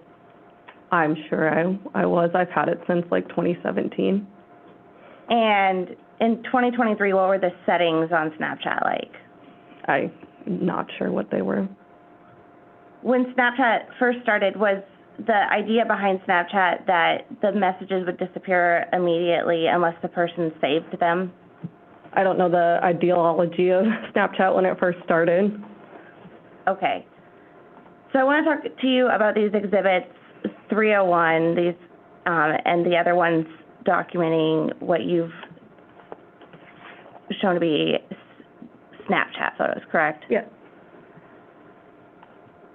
And again, so starting with exhibit 301, this is a picture of a phone, correct? Yes. And that phone has saved a picture on it. No, so this isn't a Snapchat, like I'm not in the Snapchat app. I'm in the deleted album of photos, so this is a photo of like a Snapchat, like a snippet of like a Snapchat conversation. And to get to that underlying Snapchat conversation, would it be saved in Snapchat, or would someone have to take a picture of the Snapchat and that would save to their phone messages? So like if I could log in to their Snapchat account and then I could just scroll and look at all of this and like I can take pictures of it, or if you're logged into your Snapchat, you can take a screenshot of like the conversation. But this is not, like I'm not in the app Snapchat, I'm in the photo album portion of the phone. And so this is a picture that someone took of Snapchat, like Okay. when they're actually logged into the app, if that makes sense. And starting with exhibit 301, this is a photo of a Snapchat conversation, and the Snapchat conversation includes a date of April 28th, correct? Yes, you can see it in the middle. And then we also see at the bottom a date of May 18th. Yes. On exhibit 302, there are no dates associated with that, correct? No, there's just timestamps on the right hand, yeah, but no dates. So we don't know what day of the week it was that the Snapchat conversation took place. So if you look at exhibit 303, those like pictures kind of match up to these blue light ones, and there's a date on that one, Okay. April 27th. If you see that on 303.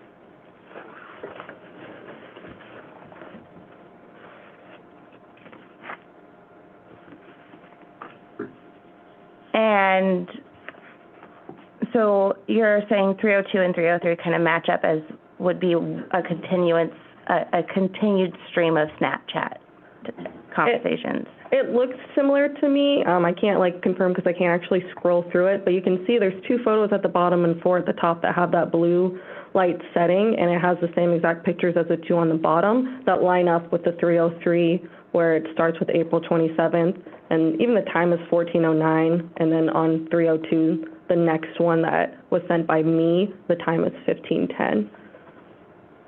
On exhibit 302. 302? Yeah, so if you see 303, where those like blue kind of photos are, it says 14:09 above it.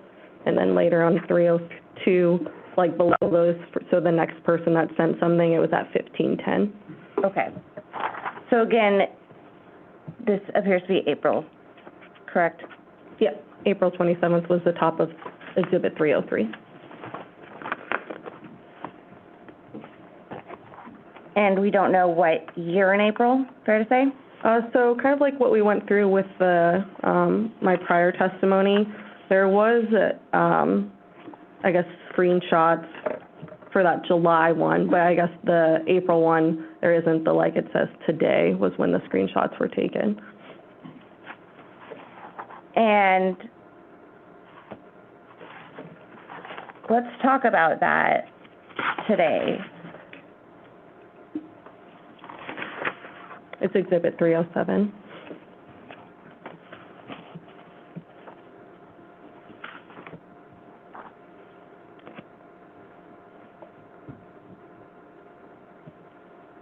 When it says today, again, Snapchat can delete depending on the settings, correct?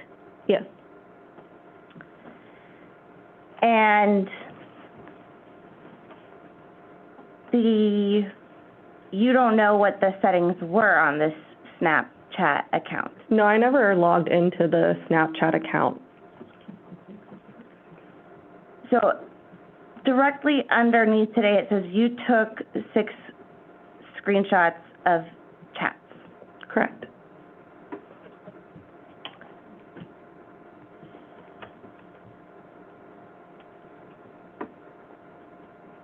Fair to say that today could be July 23rd. Referencing the date above. I would say it's when these photos were taken is the today. Okay.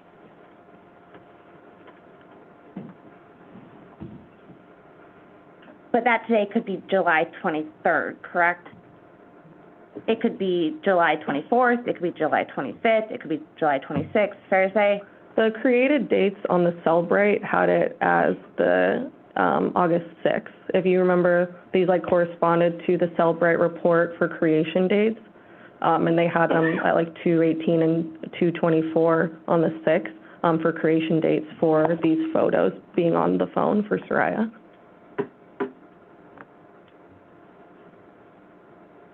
So directly under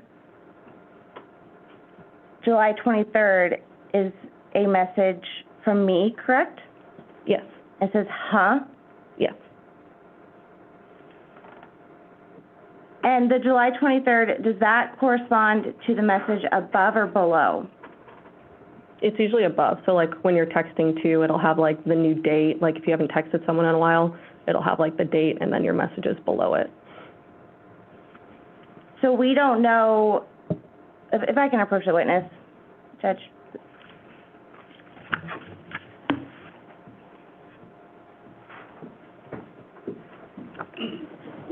Yeah. So we see July 23rd, correct? Yes. Does that correspond to this message? No, Above it? those are probably, there's probably a date up above it. So the July 23rd corresponds to huh? Yes. Okay. And then the today would correspond to the you took screenshots of the chat. Okay. Kind of like that chronological look of it.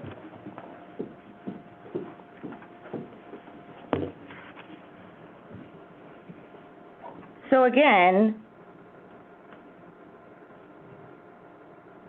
we don't know when the huh was sent, fair to say? The HUD looks like it was sent July 23rd. Okay.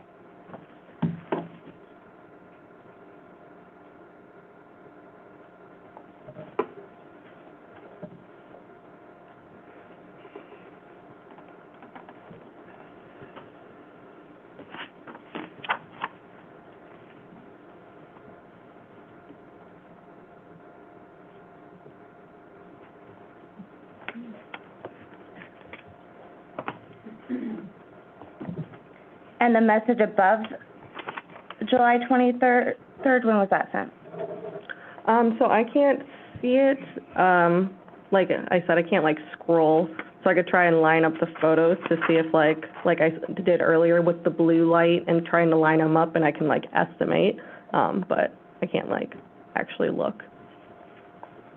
So you don't know when the message that was sent above July 23rd was sent? Correct. I would assume it was before July 23rd though, because it goes in chronological order.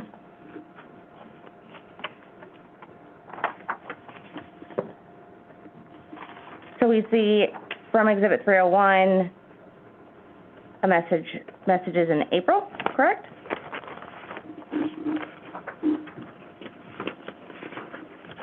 Yes. April 28th and then May 18th is also on there. And they're kind of scandalous, flirty messages, fair to say? They're partially nude and it looks like fully nude for one of them, photos, and then kissy face pictures. And that's in Exhibit 301. In Exhibit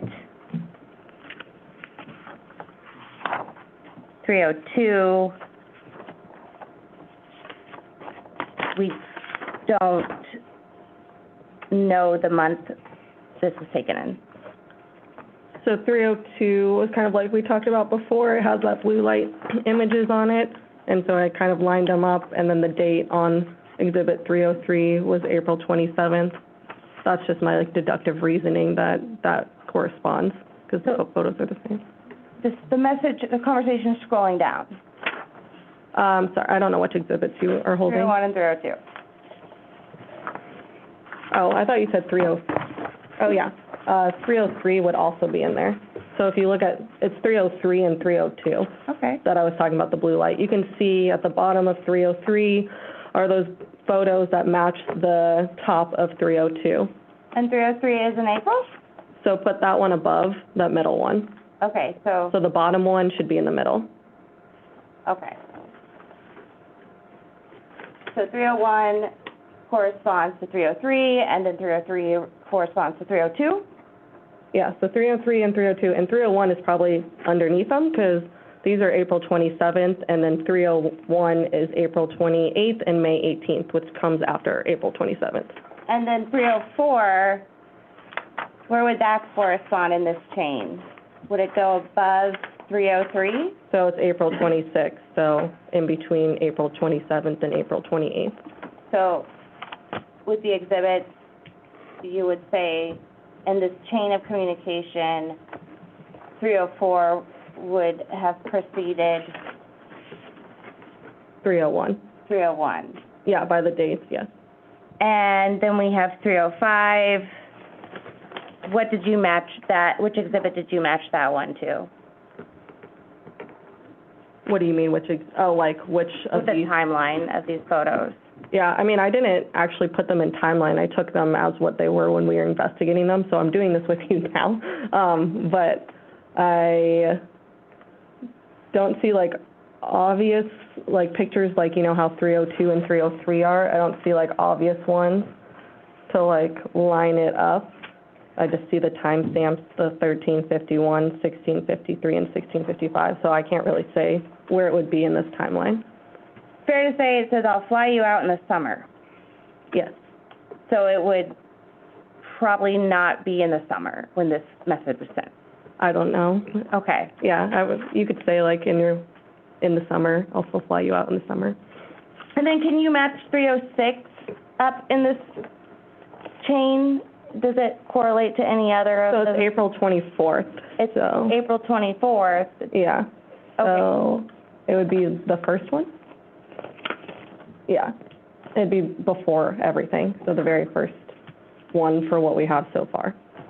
And then 308 was in April 20th, so it'd go before the other exhibits? Yep, so that'd be the new number one. Okay. 309, there's no date associated with that, correct? There's not a date on here. I can look to see if any of these images match, but I don't see one that matches. So yeah, this one I'm not sure where it would end up in the timeline. So it's a random one we can't really associate with other ones? I mean, like, they're all in the Timeline. same chat, like, it's all the same person, Cheyenne, it has the same profile and stuff like that. I just don't know where in this timeline we've created it would go. Okay. And then 310, what date is on that? April 24th. And can you correlate it to the chain of exhibits that we've established with the exhibits? Where would it go in there? So 306 is also April 24th. Okay. From, like, my opinion is that these are videos that are sent, and this is a screenshot of a different part of the videos that are sent. So you can see the wording is the same, literally obsessed. It has a cart under it. The photos, she looks to be wearing the same things, and it has the same angle. So it's almost like two shots of, like, different portions of video, if that makes sense. So it's, like, tied with 306. It's like the same shot, but just different versions of the video. Does that make sense? Yes, so it's about April. 24th, yes, April 24th. yeah. And then we have Exhibit 307. That's July 23rd? That the was sent, correct? Yes.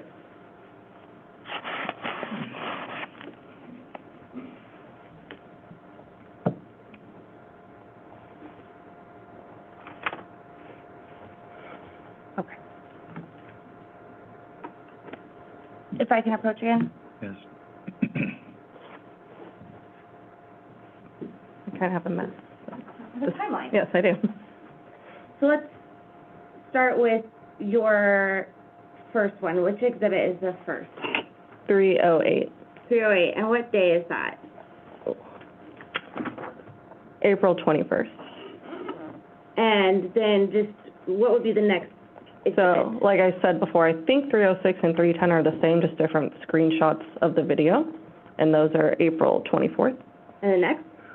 303 and 302, and that would be April 27th is 303. And then, do you want me just to continue? Yeah. Okay. 304 is going to be April 26th, 301 is April 28th, and 307 is July 23rd. And then these two are the ones that we couldn't figure out. Okay, and to be clear, July 23rd, the message is Yes, We don't know what day the message above July 23rd was sent. correct. Thank you.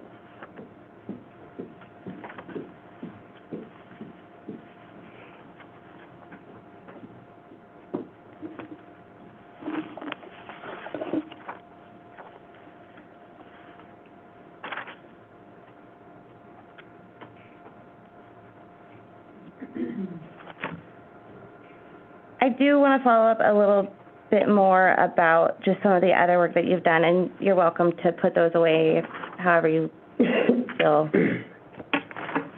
would be best.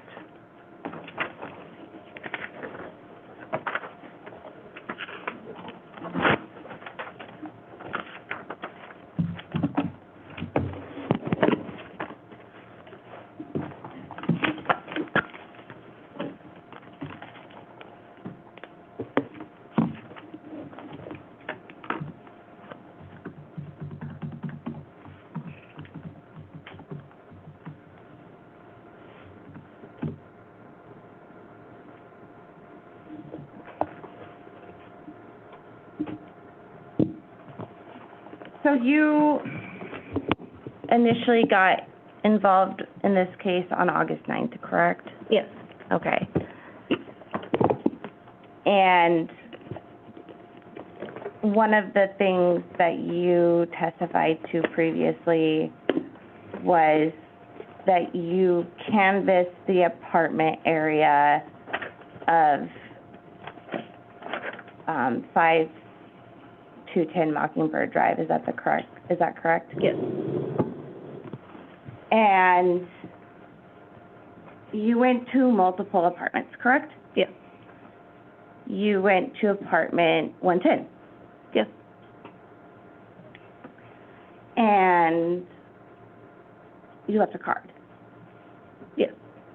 And And then the person at apartment 10 actually spoke to Detective Lee, correct? Yes. Okay. And then you went to apartment 111, Yes. and you knocked on the door, correct? Yes. No one answered. Yes. You left a card. Yes. Did you ever go back? I did not go back and recanvass. You went to apartment number 112. Yes. You knocked on the door. Yes. No one answered. Yes. You left a card. Yes. And you never went back. I did not recanvass. And you made contact, you went to apartment 113, Yes. and you contacted a gentleman at 113, Yes. Tyler? and you feel you didn't receive any relevant information from him. No. Okay. And fair to say you never went back after you spoke with him. I did not recanvass. You went to apartment 114, Yes, and you spoke to someone at 114, yes. and you didn't feel you obtained any relevant information from apartment 114? No, he just noticed someone late at night, but yeah. Okay.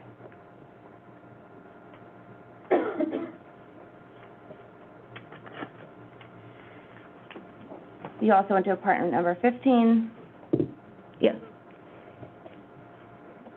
and you didn't get any relevant information from apartment 15. after talking to them, no, I didn't think it was. So how many apartments in total did you knock on the door?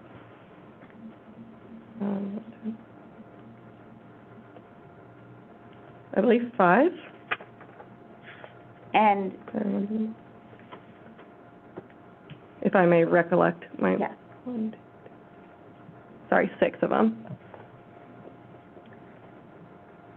and 2 of those apartments, you just left a card. Yes, I was actually contacted by one person later on, Eva, that I mentioned later in my report, but yeah. Okay. And you don't feel you received any relevant information?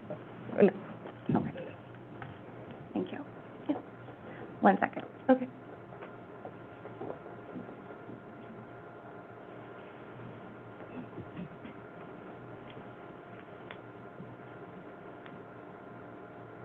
Thank you, those were my questions. Thank you. Redirect. Yes, Your Honor, thank you. Hi, Detective Paternos. Hi. I have a few questions. I'm not going to ask you about the photos you took about her phone. So when I talk about the screenshots, I'm actually talking about the metadata from the Cellbrite report. Okay.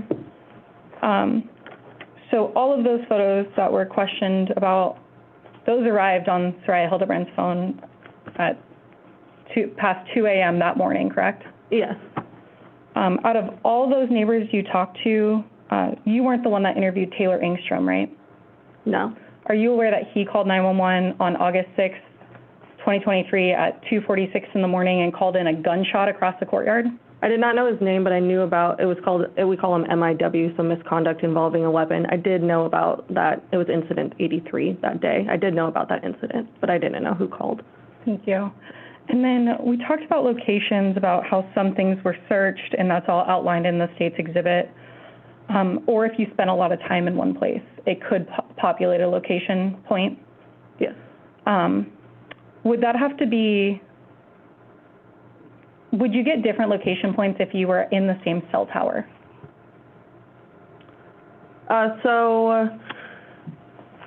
From my training and experience, which I've been trained on CASVIZ, it's a program by the FBI for cell towers. You pretty much can dump all the cell data records that you get when you like apply for a warrant for AT&T or Verizon or something. They send you this huge packet of like times and latitude, longitude, cell towers and everything, and you dump it into CASVIZ. What I've learned that there's overlap, right? The companies don't want you to drive somewhere and then because a cell tower, if you think of it like a 360 degrees, because one cell tower doesn't overlap with another cell tower, they don't want you to lose that coverage. So there's overlap that if you're driving on the highway, you're going to constantly have that cell tower. So you can be in one place and hit off different towers because of that overlap, because it crisscrosses, and so sometimes a phone will hit off different towers, but they're in the same place. So that can all lend to getting a location point? Yes, those can all like just bring in together a location point. Okay. If something's very close, would there maybe not be different location points though?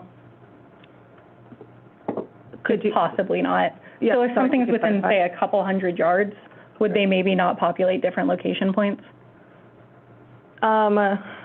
If you're talking about cell towers, like I kind of said, you can be in the same spot and hit off of different cell towers, if that's what you're talking about. Sorry. I think it was a poorly worded question. Oh, okay. I'm gonna move on. Okay, sorry. No, not a problem.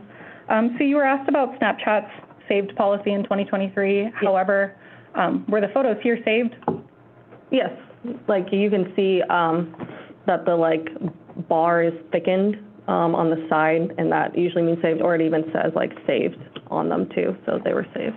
And then you were asked a lot about a timeline. When considering the motive for murder, would it matter when the photos were sent or taken, or would it matter when she found them? Objection. Overruled. So which would be more important, when the photos were taken or when someone discovered them? I would say when you're trying to figure out motive, like if someone found them and then something happened soon after, that's definitely more indicative to like something being taken. Objection, move to strike. Overruled. And then, again, you were asked a lot about the order. You didn't take these photos, correct? I took the photos on the phone, but I did not take the screenshots of the Snapchat. When looking at the Cellbrite and States exhibits past 300, you weren't able to pick the order to line it up chronologically. That was done by whoever took those photos? Correct. And those photos were taken and put on Zarrius Hildabrand's phone past 2 a.m. that day on, I think it was 2:14, 2:18, and 2:21, or something of that like? Yeah, they were mainly like 2:18 and 2:24, yeah. Thank you. And just because you were asked about it, when looking at the phone in Exhibit 290, and you took a picture of the home screen, does it actually have a time? Yes, it does. I realized that after I said that. Okay, what time was it? It was, I believe, 22:21 or 22:16. Thank you. Yeah. So is that about 4:16 p.m.? 10:16 p.m. 10:16 p.m. I am so sorry. That's okay. And then about the airplane mode, I believe I asked you about that. Is that common practice for all law enforcement as an effort to preserve the data and evidence on a phone? From my understanding, yes. I mean, we were trained that like day one in the academy, like to do that. It wasn't something I just learned as a detective. So, and all the TV shows and everything out now, it's like put your phone in airplane mode because stuff can happen to it. Yeah, and just for final clarity, whenever the photos were sent of the defendant, I think they were described as flirty or kissy lips.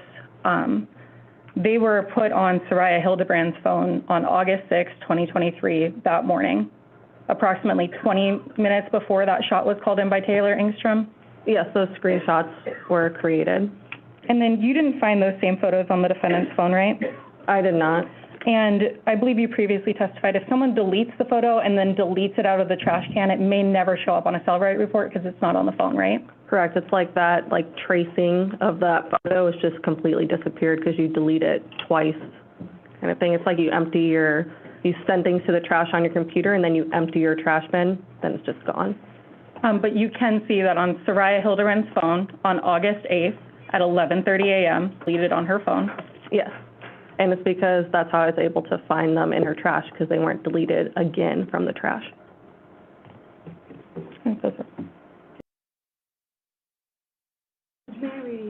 Those are all my questions, Your Honor. Can you approach, please?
just some follow-up about the Snapchat.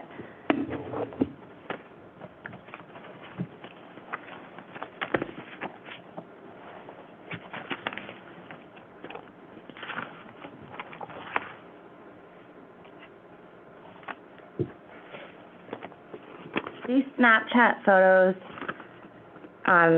in Exhibits 307, 310, I believe they start at 301, are documenting a conversation that occurred on Snapchat, correct? Yeah.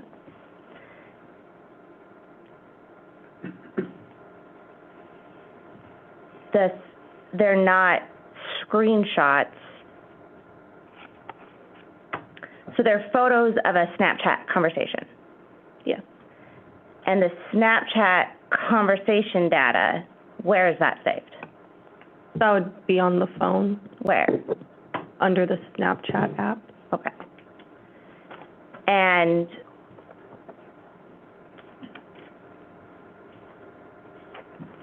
what, do you have those?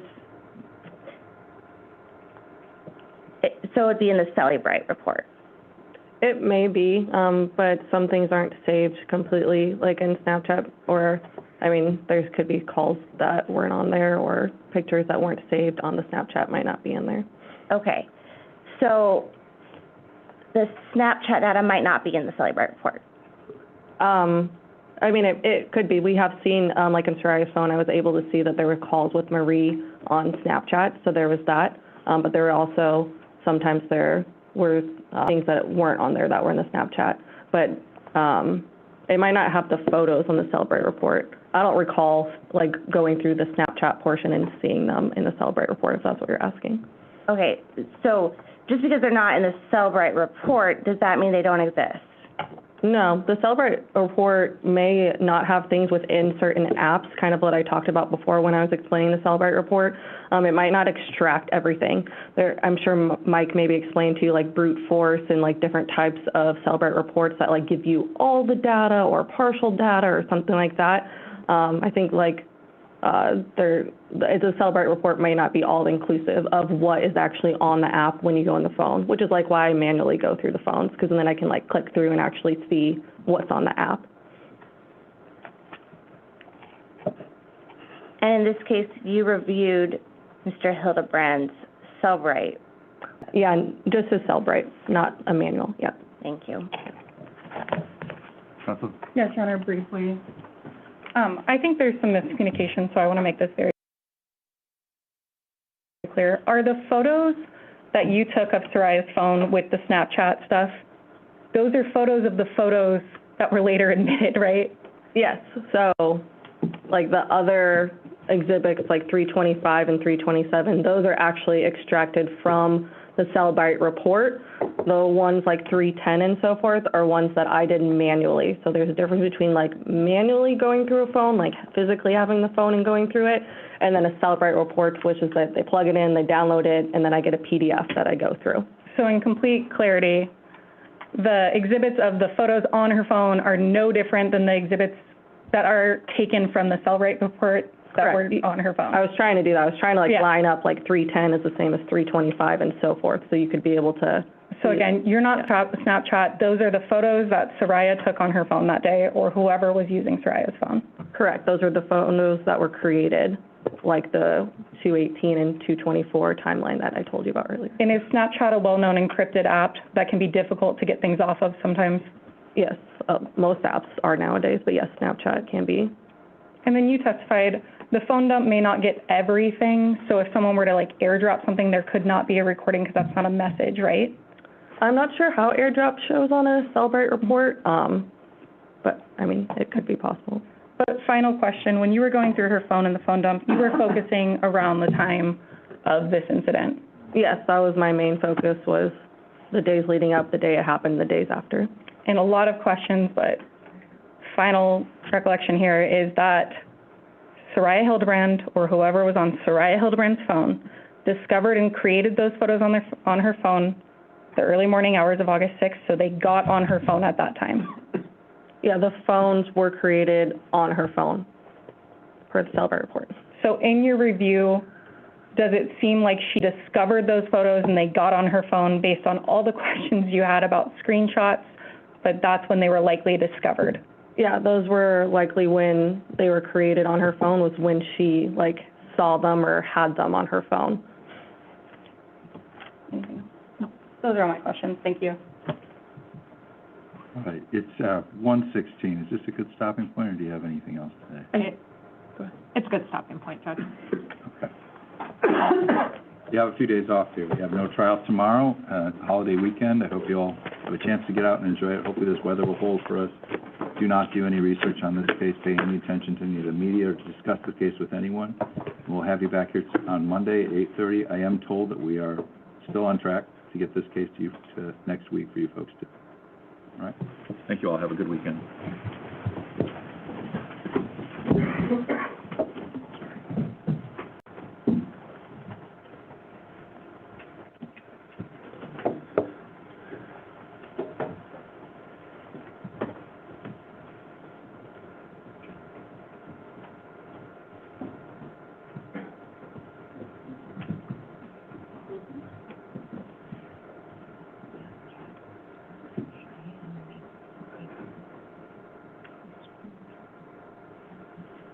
Thank you.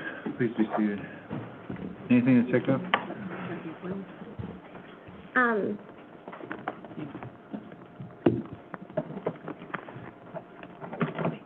I guess, can we plan on, if the state rests on Monday, to address jury instruction? And then if defense is going to put on a case, we would start on Tuesday? Have you had a chance to review their proposed instructions? There weren't many. No. I intend to file some. I generally If you don't. intend to file some, can you do that? When do you, let me rephrase that question. When do you intend to file what you intend to file? When the state rests, Judge. Can I ask, are you going to be asking for lesser included? I am not going to answer that question until the state rests. I'll prepare them if she's not. I just want to know if I need to prepare them. If you're willing to do that, so we have them, Of course. that would be helpful to move the process along. As you know, putting these together always takes more time than we anticipate, always. All right. I guess it doesn't matter what I understand or don't understand, but I do have a question about some of the presentation. And I don't know if I can ask this question or not. I'm going to ask it for my own clarification. What I'm confused about, the photographs that appear on her phone at 2 in the morning, whatever it was, are those photographs that the hypothesis is that she gets access to his phone, she then picks his phone up and takes a screenshot from his phone and sends those screenshots it takes from his phone to her phone? Or is it that she finds his phone, accesses his phone, takes her phone, and takes a screenshot of his screenshots and sends it? That was my confusion. She takes a screenshot from his phone, sends it to her phone. The layers got confusing to me, and so I thank you for that clarification. And then he deletes it at 11:30 the next day. Okay. That's why they're in the deleted photos. Anything else today, I think, to take up? So Monday, your proposal is that when they rest, and we have who do we have Monday? We've got Ms. Detective Matthews and Detective Clark. So that's going to take a good chunk of the day? We don't know. It'll take too long. It'll take half the day. Okay, and then so rather than moving in to defense's case, at that point you'll be in a position to know what it is you'll be asking for jury instructions. Let's take the rest of that day to work through the jury instructions, and then depending on where we're at, we'll pick up on Tuesday. Understood. Is that what you're asking? Yes, that's what I was asking, Judge. Does that work? It does. Okay. Thank you. Detective Potter, step down. Oh, I'm sorry. It's okay. Yes. Thank you. All right, thank you all. Have a good weekend. Off record.